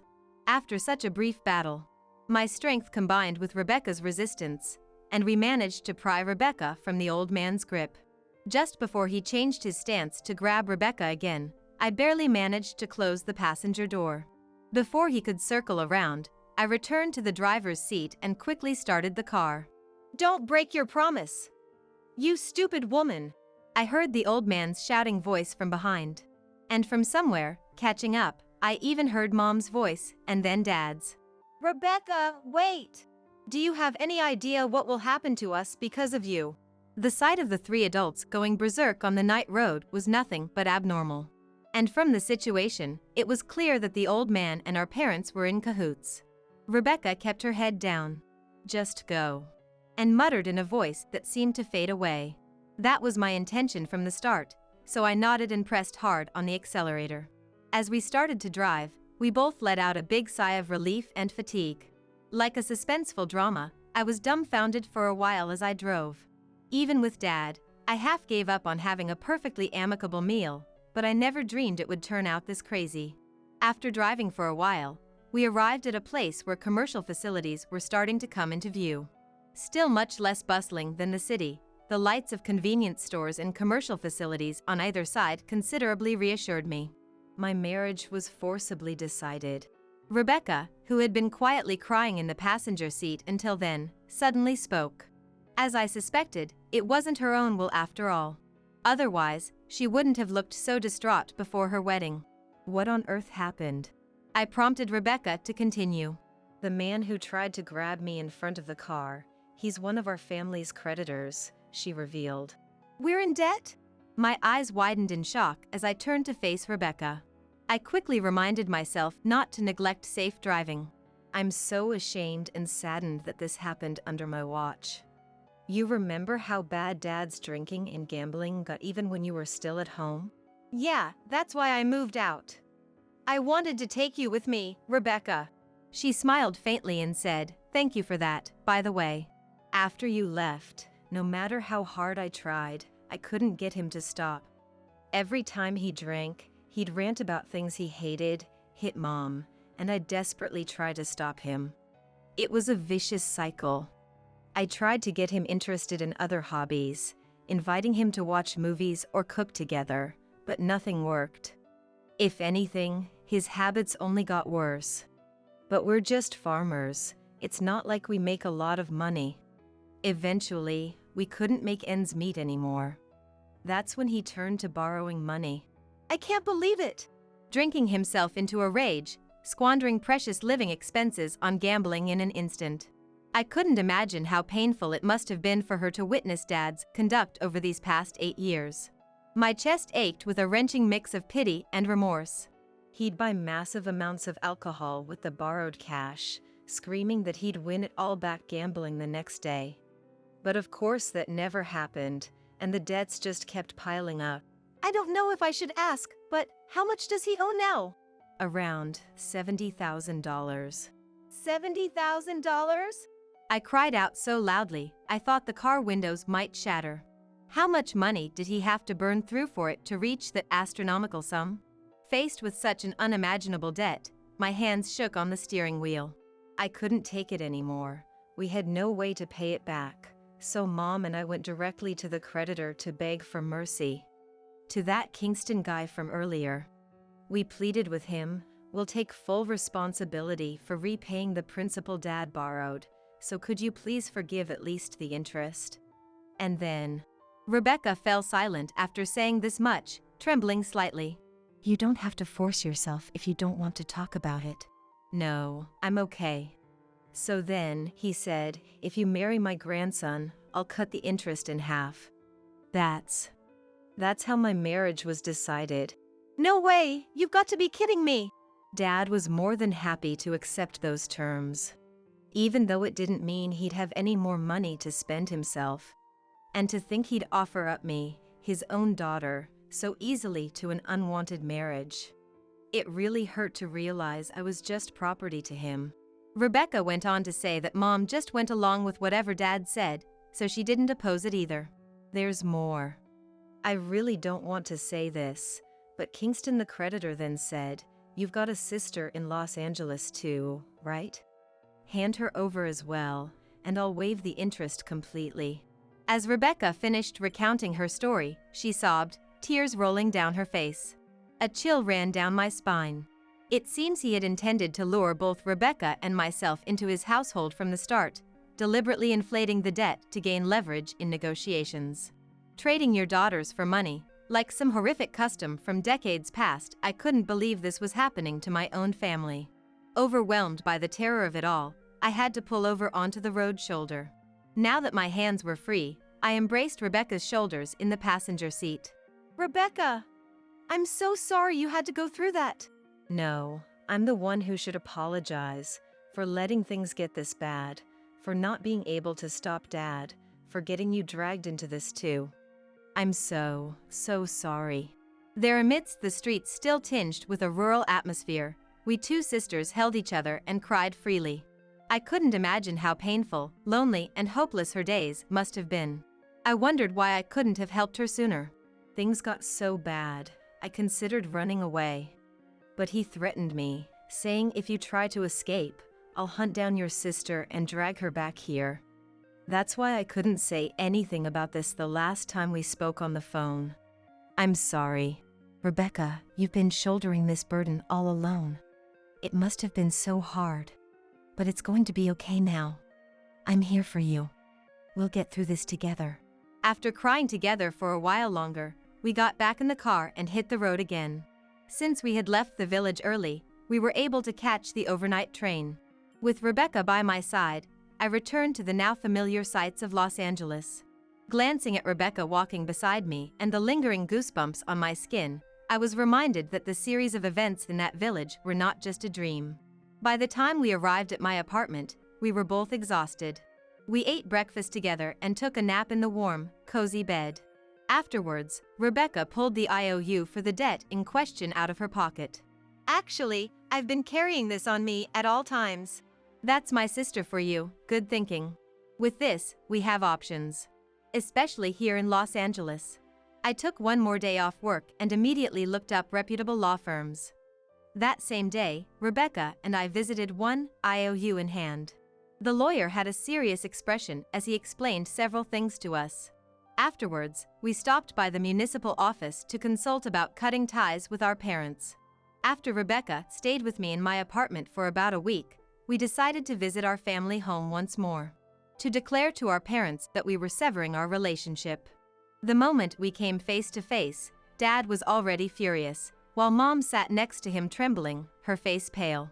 Either he was already drunk or his face was flushed red with rage. As soon as he heard that we wanted to cut ties, he bellowed, "Don't screw with me!" He grabbed a nearby bottle and brandished it at Rebecca. I leapt forward just in time to stop him. "You too, Jessica. If you had just come home like a good girl, everything would have worked out," he shouted, this time trying to hit me with the bottle. "Cut it out already." Shielding Rebecca, I desperately dodged Dad's relentless attacks. Our defensive battle against Dad's rampage continued. But in a moment of vulnerability, the bottle Dad was swinging struck my shoulder hard. "Ow!" Crying out from the impact, I fell to the floor with a thud. But immediately after, I glared up at Dad and announced in a low voice, "Dad, this is all being recorded, you know." Just as Dad let out a stupid sounding, "Huh?" I glanced back towards the living room entrance. From there, a man in a suit holding a camera quietly emerged. He was the lawyer in charge of our debt consultation, Mr. Young. Mr. Young calmly stated, "This is video evidence of domestic violence." I had deliberately created an opening, letting Dad hit me, to capture concrete proof of his violence on camera. Dad sputtered, You coward! Calling a lawyer, you city folk are always so damn sneaky." Mom and the lawyer tried to calm Dad down and get him to take a seat, but he resisted, shouting all the while. But then the lawyer dispassionately declared, "As we have clear evidence of violence here, we will be calling the police now." And with that, he smoothly proceeded to contact the police. The police? Isn't that going too far? Still clutching the bottle he had just hit me with, Dad was visibly shaken. Mom's face turned ashen. It was entirely possible that in this situation, Dad would fly off the handle at the slightest provocation and make any discussion impossible. Besides, even if he called the police on us, Rebecca and I were cutting ties anyway. We had nothing left to lose. Surprisingly, the police arrived with uncharacteristic speed for such a remote village. 2 sturdy male officers showed up, looking strong enough to easily subdue a drunk old man in his 60s like Dad. Seeing them, Dad clicked his tongue and deflated. What, you're here to arrest me or something? That has not been decided yet. We will be discussing those matters and more with you now. Flanked by the 2 policemen, the lawyer declared this clearly. Dad's demeanor took a complete 180 as he meekly sat down, looking uncharacteristically compliant. Young opened the IOU and explained that neither Rebecca nor I were listed as guarantors, so we had no obligation to repay our parents' debt. Furthermore, you 2 confiscated all of Rebecca's money and used it to pay back the debt. And in order to serve Mr. Osborne's personal interests, you robbed Rebecca of her free will and tried to force her into marriage. Rebecca can sue you for attempting to file a marriage certificate without her consent. Sue? Who's gonna listen to some outsider from the city? Dad tried to lash out again, but the police officers glared at him. He promptly fell silent once more. In addition, we have the footage of the domestic violence incident from earlier. Moreover, Rebecca has several unnatural bruises on her body. The lawyer spoke matter-of-factly, but I could hardly bear to hear this. After speaking with her directly, it seems highly likely these bruises are the result of violence inflicted by Mr. Osborne. In this case, it is possible to either demand compensation or treat it as a criminal matter. I hung my head, on the verge of tears. When I deliberately let myself get hit earlier, it hurt quite a bit. Rebecca had endured that pain over and over again. At the hands of Dad, who lost all self-control when he was drunk. How painful and difficult it must have been for her. I will never forgive Dad for everything he's done, nor Mom for failing to stop any of it. What bruises? You got any proof? Dad shouted. Mom started. Please, have mercy on us. Groveling in a deep apology. We're already in ruins just from the debt alone. It's not like I wanted to hand my daughter over to that man either. But we had no choice. And now you want to cut ties too? Compensation? That's impossible. Please, don't do this. It's too late for that now, Mom. You never even tried to protect Rebecca until things got this bad. You're one to talk, running away from home. That's right, you're working in Los Angeles now, aren't you, Jessica? I bet you're making good money. If you paid off Raymond's debts for us, couldn't we just sweep this all under the rug? Mom looked up at me in tears, fawning. Rage exploded in my head. It wasn't just Dad in the end. This woman was also someone who only saw her own children as money or property. Enough already! Like hell I'm paying! What do you 2 think your kids are? Rebecca and I are human beings. We're not money printing machines or things you can just do whatever you want with. I shouted at my parents. I wanted so badly to hit them, but I restrained myself somehow, knowing that if I resorted to violence, the story would change. Both Rebecca and I want to live our lives freely. We're cutting ties with this household. From now on, Rebecca will be living in Los Angeles too. We won't be contacting you at all. Leaving those words behind, I grabbed Rebecca's hand and briskly walked out of the house. The lawyer followed close behind us. The police officers said, We've heard what you have to say. We'll hand off the rest of this matter to our colleagues in Los Angeles. And then left. We decided to handle any future discussions of compensation or lawsuits through our lawyer. Afterwards, I took care of various procedures while Rebecca lived together with me in my apartment. Then a few months later, as a result of the trial, our parents were slapped with a restraining order preventing them from contacting Rebecca or myself. They were also obligated to pay back the money they had taken from Rebecca. And we were able to demand compensation from Kingston, the creditor who had tried to force Rebecca to marry his grandson. The IOU was passed on to Kingston's son. The fact remained that Dad had borrowed a massive sum, so our parents would have to work at the factory run by Kingston's son to pay back the debt. As a rural factory, the wages were nothing to write home about. Who knows how long it would take them to pay everything back. Furthermore, after consultations with the lawyer and experts, Dad was diagnosed with alcohol dependence. Treatment would require money for hospital visits and counseling. On top of the debt repayment, those expenses ensured they would have zero financial leeway for luxuries like alcohol. If anything, it was questionable whether they could even maintain a normal standard of living. While our parents were left to face the consequences of their actions, Rebecca and I, having successfully cut ties with them, lived together happily and peacefully. Through my acquaintances and friends, I introduced Rebecca to a job. With her diligence and good manners, she quickly won over her employers and secured the position. More time passed, and then, Rebecca, is that true? She had some surprising news for me. Apparently, one of her coworkers had asked her out, and they had started dating. I was overjoyed for Rebecca's newfound love and cooked a special dinner that night. Jessica, you're way too excited about this. It's kind of embarrassing. I can't help but be thrilled. Not only did we finally free you from being trapped in that house, but now you've found a boyfriend of your own free will. I'm so happy I could cry. Tearing up with joy, I clasped Rebecca's hands. Jessica, thank you, truly. It's because I had you that I can walk my own path in life now. No, that's not true. It's all thanks to how hard you worked, Rebecca.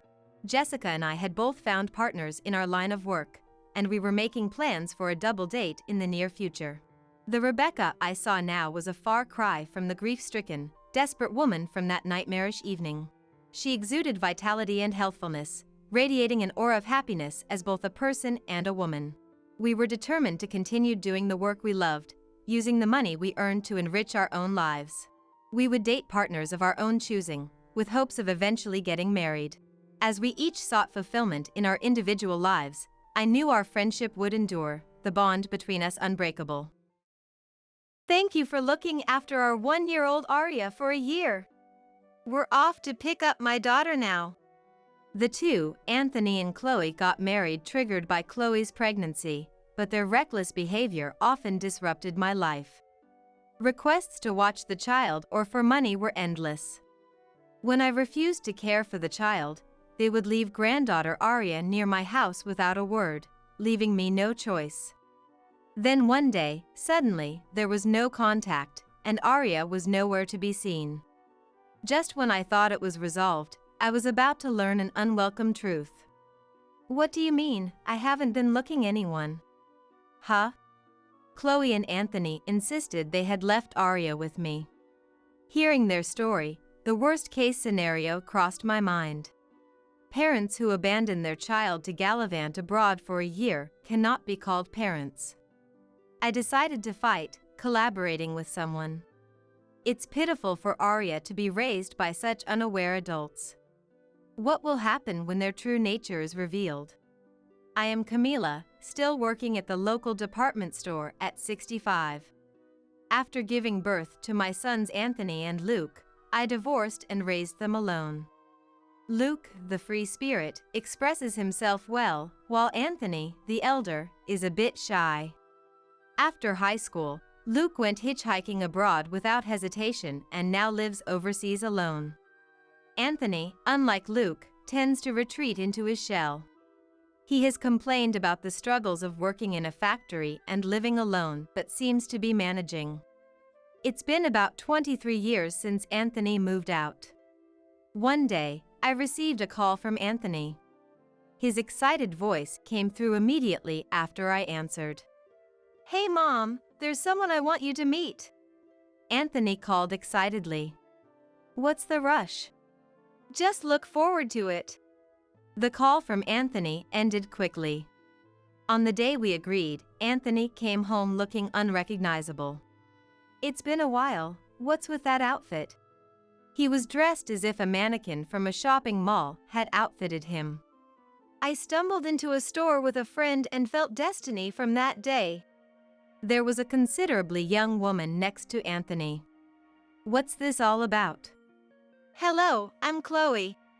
The woman introducing herself as Chloe greeted me in a high-pitched voice.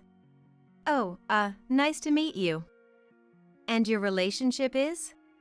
Didn't Anthony tell you?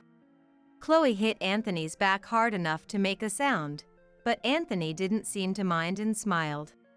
"I'm going to be a dad soon," he said, looking at Chloe with his nostrils flaring. "That's right. I'm 7 months pregnant now." I could only alternate my gaze between a smiling Chloe, caressing her belly, and a happy Anthony.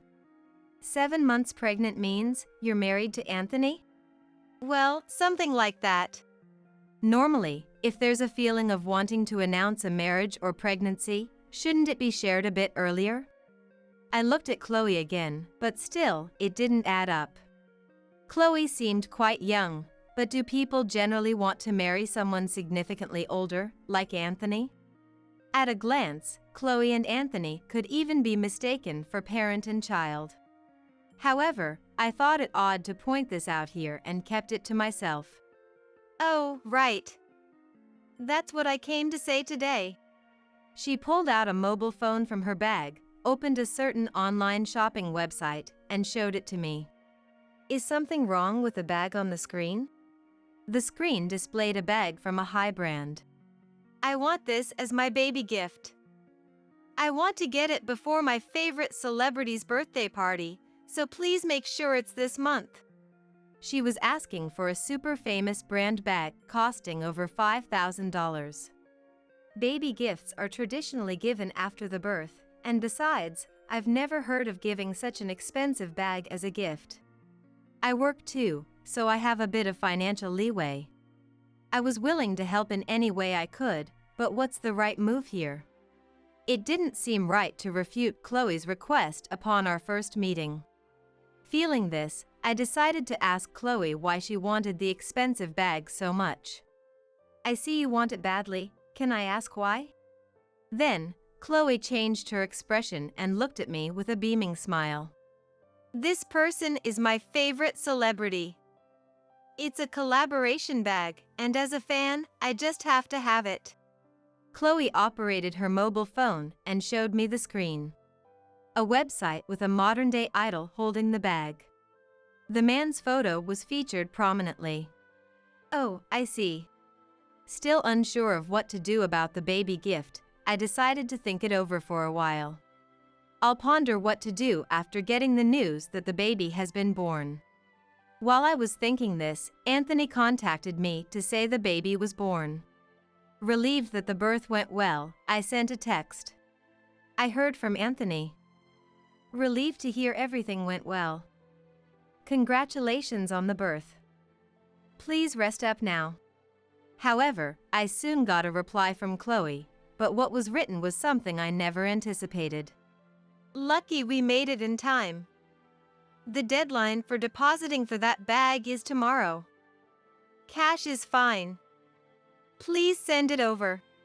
My head began to ache at the audacity of her position. Normally, I would speak up if something seemed odd.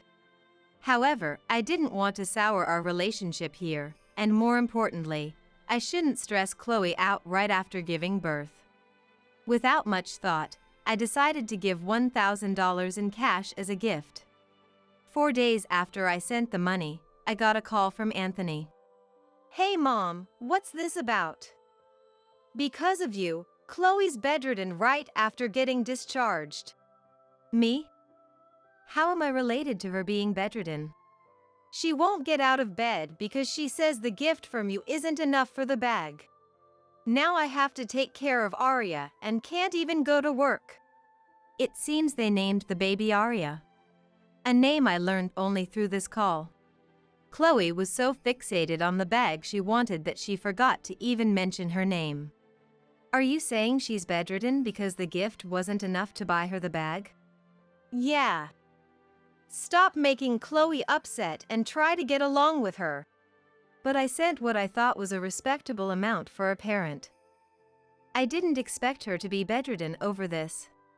Dealing with such unreasonable demands was something I was tired of. Yet, unaware of how I felt, Chloe kept contacting me. usually to ask for something or to make inconvenient requests.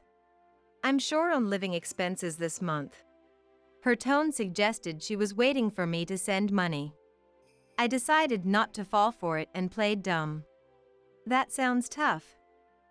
Things are hard here too. Just send $500 for now. Demanding a significant amount out of the blue, what was she thinking? Even if you suddenly ask for $500, then, can you look after Arya for a bit? That wouldn't cost you anything, right? I was willing to help within my means, but I have work too and can't always be available. Regardless of my situation, Chloe frequently asked me to babysit. Could you play with Arya the day after tomorrow? I can't take the day off because it's a sale period. Why not hire a babysitter? Chloe responded with a tone that made her displeasure obvious. How can you be so heartless and leave our baby with strangers? Are you saying you're okay with leaving her with someone you don't know? Her confrontational behavior took me by surprise. It's not about being okay with it. I'm just saying it's hard when you suddenly ask me to take care of her. I have work and other commitments too. The call ended there. But this was just the beginning of unbelievable actions. On the day Chloe asked me to take care of the child, as I was about to leave for work, I noticed something resembling a basket near my apartment. Curious about the oddly placed basket, I approached and felt warmth. Hearing faint breathing, I lifted the cover to find a baby wrapped in a towel embroidered with the name Arya, sleeping. What is this? It says Arya, that's Anthony's child. In a panic, I tried calling Anthony, but it went to voicemail. When I called Chloe, she answered. Hello, Camila. Why so early in the morning? What are you thinking, leaving Arya silently in front of my place? Then, Chloe answered lazily. Because the event of my favorite celebrity was decided, I couldn't help it. I thought you wouldn't mind taking care of Arya. You could have consulted earlier or contacted in some way. What if she got hurt or kidnapped being left at my doorstep like that? It's a bit much to worry about, isn't it? You're overthinking. Eventually, I couldn't just take the day off on such short notice and had to leave Arya with a nearby babysitter to go to work. From that day on, Chloe started leaving Arya at the front of our apartment. On days I wasn't working, I took care of her, thinking it wasn't the child's fault. But leaving her like this every time without notice was troublesome, so I installed a security camera. Fortunately, since then, there hasn't been a basket with Arya in it left. Maybe Chloe finally woke up to her responsibilities as a mother. However, about 10 months later, my expectations were shattered. During a rare day off at home when the phone rang. It was Anthony, and his voice seemed a bit too cheerful. Speaking as if joy and excitement were mixed in his voice. Hey Mom, it's been a while. You're home, right? Yes, but it's been about a year, hasn't it? What's the sudden call for? Then, from the other end of the phone, Chloe, unexpectedly, spoke up. Thank you for taking care of Arya for a year. Anthony, snatching the phone, overlapped with Chloe's words. We're coming to pick up Arya now. I was completely lost at what the two were saying. What do you mean? I haven't been looking anyone. Oh come on, Mom.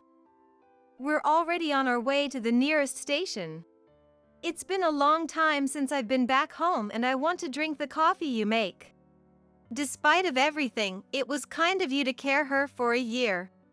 Their answers made no sense to my questions, and I couldn't understand their conversation at all. What? You're saying I've been looking after Arya? Who else but Mom? I can't wait to hear Arya's voice. Anthony's carefree voice could be heard. I was scared by this baseless claim, fearing the worst. I don't know what you're talking about. Huh? From the other end of the phone, I could hear Chloe and Anthony talking. I have no idea what you're talking about. Isn't Arya with you right now? Oh, Camila, stop joking. You can't say that right after coming back home. Coming back home means you've been somewhere? Then Chloe's voice faltered, and everything went silent. Hey, explain what you mean by left her? Where's Arya? After my question, the phone call ended. As I was trying to call Anthony, I saw him and Chloe running towards the apartment balcony. I could clearly see them coming towards here, pulling suitcases. The doorbell rang, and when I went to the door, Anthony and Chloe were there, drenched in sweat. What's going on? Where's Arya? So, I told you, I don't know. Why are you asking me? Because we left the basket here before we left. Chloe stuttered in her response, and Anthony looked uneasy. We thought she'd be safe with you. I had installed a security camera because you two had left Arya here without notice before. But nothing was captured on the recording. We thought we left her where it would be obvious. Wait, what should we do now? Chloe suddenly became flustered, and Anthony froze, prompting me to fear the worst. Of course, there are blind spots in the camera's view, but what if she was taken from somewhere out of sight? Feeling a sudden surge of fear after suggesting the worst-case scenario to them, I said, "We should go to the police.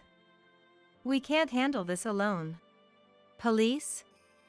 If people find out we went to the police, imagine what people would say. Yeah, there's no need to make such a big deal out of it. Despite the gravity of the situation, Anthony and Chloe's indifferent comments raised my suspicion. How can you say that? We need to start looking for Arya right now. I'll contact the police, so don't do anything unnecessary. Let's just look a bit more before that, okay? Do they have a reason for not wanting to contact the police? Even with such a suggestion, I couldn't help feeling anxious. Noticing my distress, Chloe loudly clapped her hands as if she had an epiphany. Ah, I remember now. I left her with a friend before we left the country. It's fine, I'll go pick her up now. Is that so? I went straight to the airport from work on the day we left, so I wouldn't know.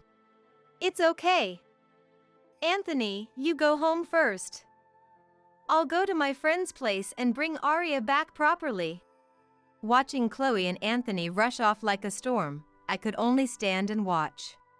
Their mannerisms and the way their eyes moved gave me the impression Chloe was lying. Although she said she left Arya with a friend, it seemed unlikely to be the truth. Driven by a desire to resolve the situation quickly, I decided to act on my own without telling Chloe. I searched everywhere, local police stations, child welfare facilities. It turned out that about a year ago, Arya was found in a basket by a passerby and had been under the care of a child welfare facility. It was surprising to find out that there was nothing to clearly identify Arya at the time of her discovery, except for a towel embroidered with her name. Seemingly, she was left in a blind spot without any surveillance cameras, making it impossible to determine her identity. Being Arya's grandmother, I temporarily took her into my custody. Now, how should I contact them? If I mention the child welfare facility, I can't predict what Chloe might say. While pondering for a good idea, one occurred to me. Following Chloe might reveal something. I remembered Chloe saying she had left Arya with a friend. Perhaps Chloe had someone in mind. I went near Chloe and Anthony's apartment and decided to observe the comings and goings from a nearby cafe. While keeping an eye on Chloe's movements, I arranged for a babysitter to take care of Arya. From the sizable apartment, people who appeared to be residents were continuously entering and exiting when someone resembling Chloe emerged. She quickly left the apartment and started walking. Curious, I decided to follow her. Following Chloe, I could see her entering a restaurant. Luckily, it was a fairly large restaurant, and depending on where one sat, it might be possible to listen in without being noticed. Given that Chloe's child was missing, she wouldn't come to a restaurant without a reason. I managed to get seated at a distance close enough to hear Chloe's conversation without being noticed. After a while, a man around Chloe's age entered the restaurant and sat down across from her. He looked like an average office worker, contrasting Chloe's preference for flashy makeup and revealing fashion. However, it seemed they had arranged to meet as they greeted each other, asking if the other had been well after a long time. I focused on their voices, trying to pick up any hints from their conversation. Chloe seemed to be calling the man sitting across from her Nathan. Hey, Nathan, how have you been lately? What do you mean by how? You know, like, about the baby? Listening in, it seemed they were talking about a child. From Chloe's manner of speaking, it appeared she was probing this man, Nathan, about Aria. What do you mean, like, about the baby? Never mind, forget it. Anyway, it's been about 2 years since we split. What's up all of a sudden? Did you need something from me? No, really, it's nothing. I'm going to go now. Deciding it was futile to continue, Chloe grabbed her bag and rushed out of the cafe. Nathan looked confused, not understanding what Chloe was talking about. Thinking I might as well try, I approached Nathan after Chloe had left. Excuse me for the sudden intrusion. May I have a moment? Yes. What is it? I'm the mother-in-law of the woman you were just speaking with, Chloe. I'm sorry for the surprise, but I'm curious about what you were discussing. If it's all right, could you tell me? Initially, Nathan seemed guarded, but as I explained the situation, he relaxed. It seemed understanding I wasn't suspicious and that I was Chloe's mother-in-law made a difference. Chloe's mother-in-law? So, Chloe got married? And you mentioned a child just now? Chloe, yes, she has a child. Oh, may I ask your name? Nathan. Nice to meet you. So, about this child. As he said this, he offered his business card. Yes. She married my son about 1.5 years or 2 years ago. I was surprised when she said she was 7 months pregnant at the time of their marriage. The child's name is Aria, but she's went missing and we were searching for. Missing? Nathan, looking concerned about the child's well-being, asked. Don't worry. As her grandmother, I took her in, and she's currently with a babysitter. It seems that about 1 year ago, Chloe left Aria at my house without telling me, but she was taken into care without my knowledge. Nathan's tense expression relaxed. I'm relieved.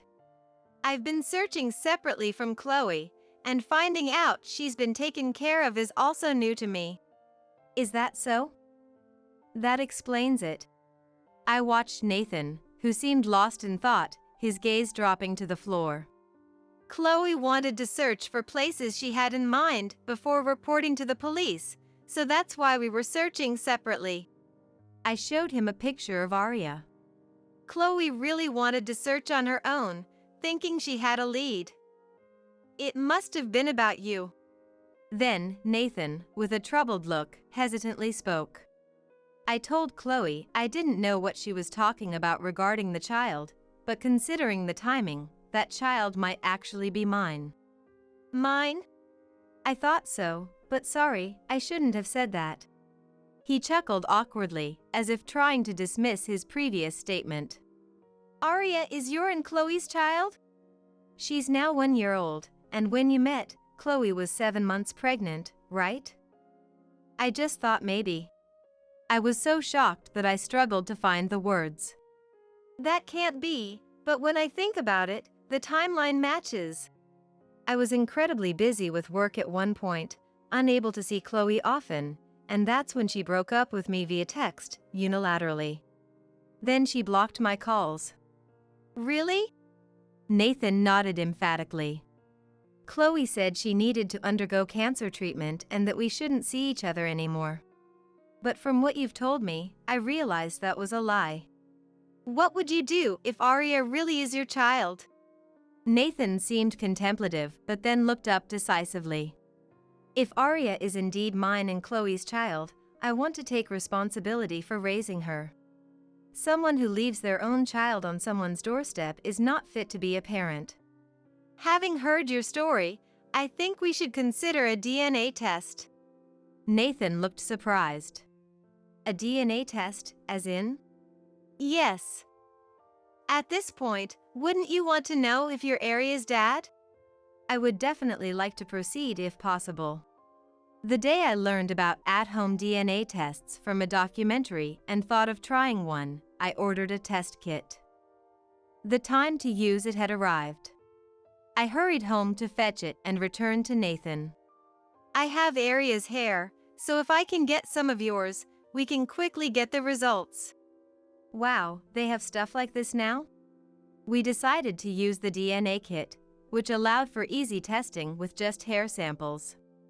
After exchanging contact information with Nathan, we parted ways, but I remember feeling anxious until the results came. 3 days after sending the test kit to the lab, the results arrived by mail. The DNA test confirmed Nathan was indeed the dad. There was only one thing left for me to do. It was time to bring everything into the open. I decided to invite Chloe and Anthony to my house.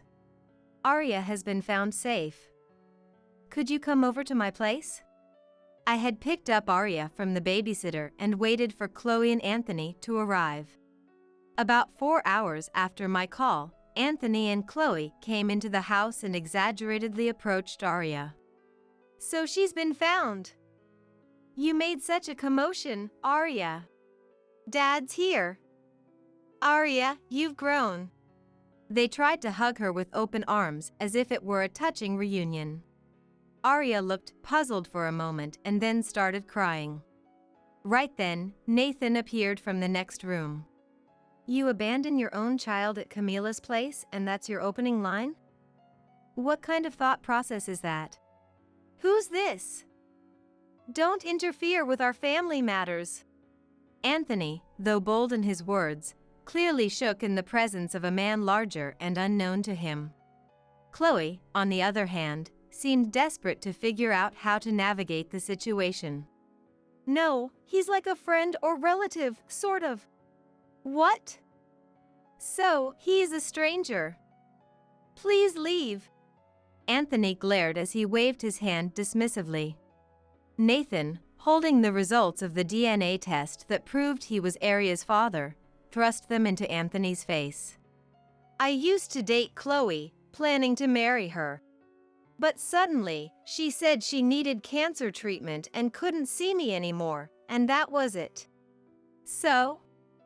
What does that have to do with me? Maybe Chloe just wanted to get away from you by lying. Nathan, shaking with anger, raised his voice in response. And then find her marrying you.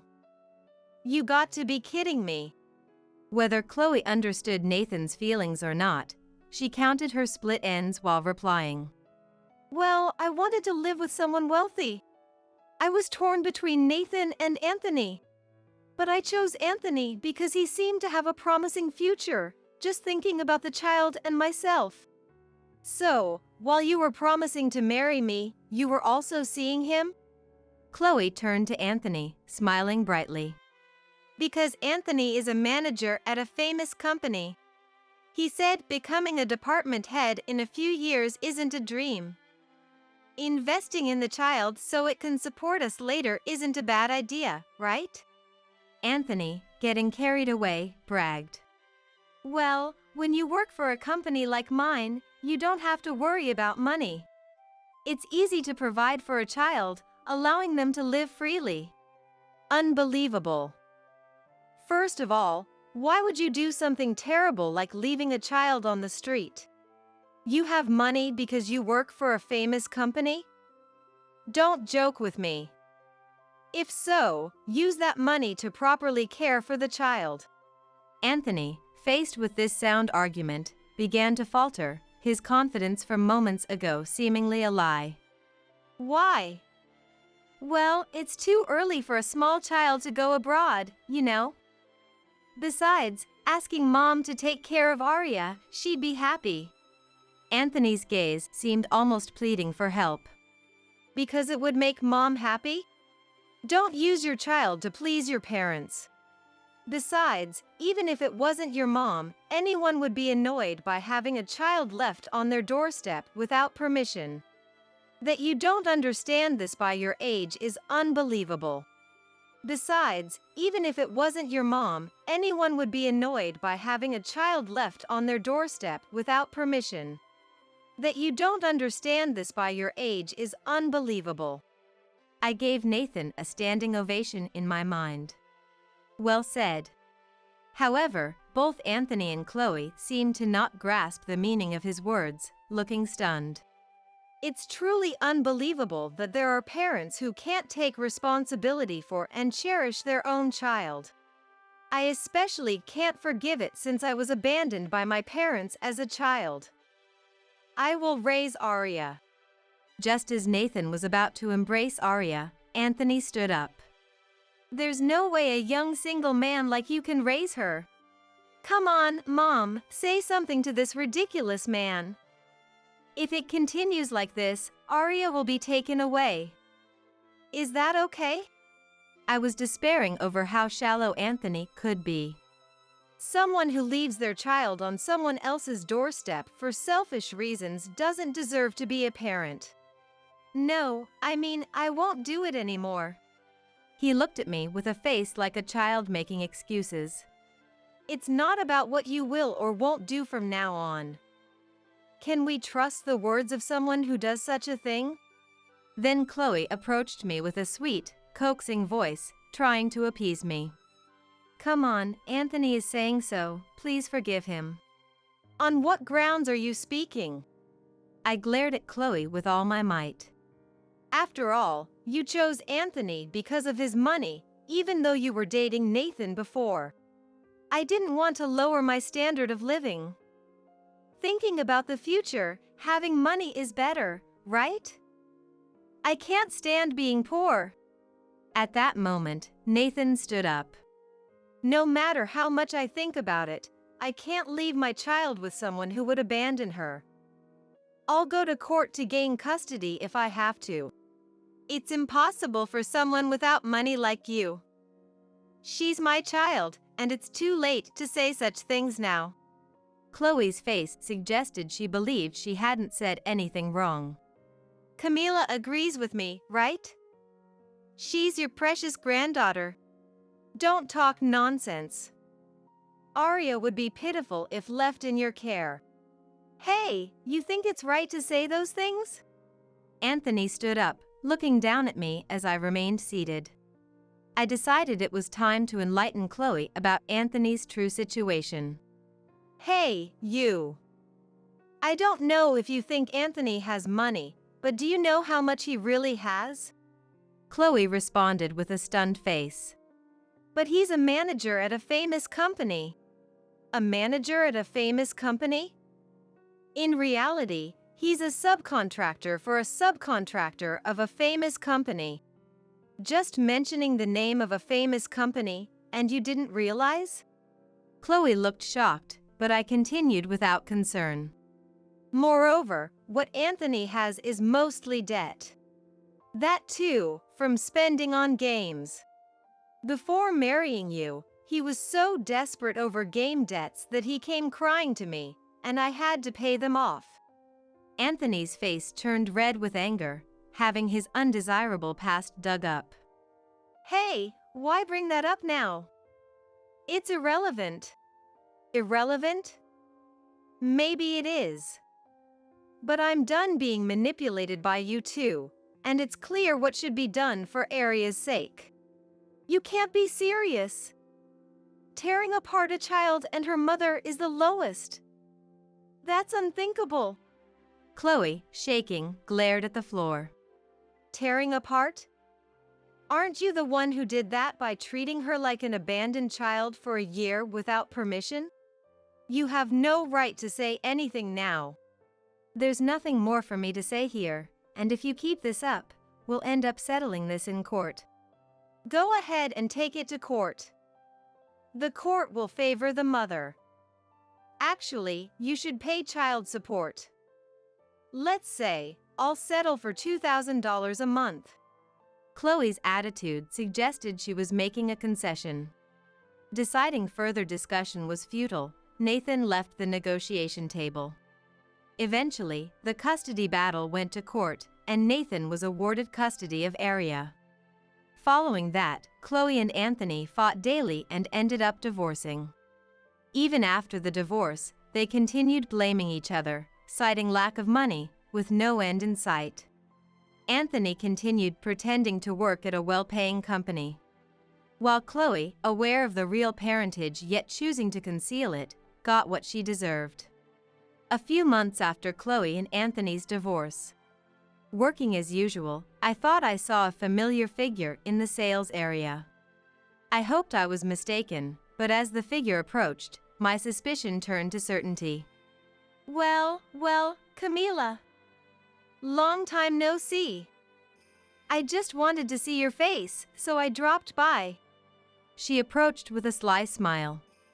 The place I'm currently working at features trendy items often highlighted in magazines. Oh, this wallet is lovely. Oh, wait. This is. The moment Chloe turned her back to pick up the wallet, she turned around with an expression of feigned shock. Oh dear, there's a scratch on the wallet behind you. You were rearranging the shelves earlier, right? Maybe you scratched it then? She pressed the wallet into my hands with a sly grin. It's okay. If you pay for it, I'll forgive you. But this design is a bit too flashy for you, so I don't mind taking it off your hands. I knew she was shameless, but her actions were too low. Oh dear, a scratch on the merchandise. Let me check that for you. While she pretended to accidentally scratch the merchandise and tried to make me pay for it under the guise of compensation, I called security to check the surveillance cameras. The current surveillance technology is excellent, capturing Chloe secretly scratching the wallet's charm with a concealed sharp object. With Chloe's suspicious actions recorded, there was no room for her to deny it. Let's have a detailed conversation over here. Further investigation by the store revealed that Chloe had been engaging in similar nuisance behaviors sporadically. She was finally banned from the store and handed over to the police for her malicious actions, spending some time under police care. I haven't been in contact with Anthony, as I can no longer handle his issues. As an adult, he should take care of his own problems.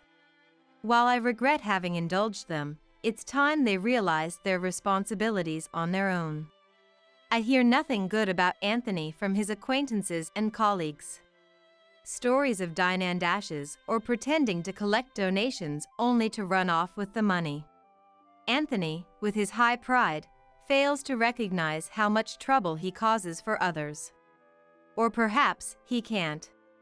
If he ever seeks help out of desperation, I'm likely the first he'd turn to. Considering this, I decided to move without telling him my new address. It was timely since living in my previous apartment had become uncomfortable. Since moving to my new home, I've been enjoying fulfilling days. There's a gym nearby, and I make sure to get in a little exercise every day. Sweating lightly from the exercise feels great, almost like I'm rejuvenating. It turns out Nathan lives nearby, and after running into him at the local supermarket, we become like friends who occasionally chat.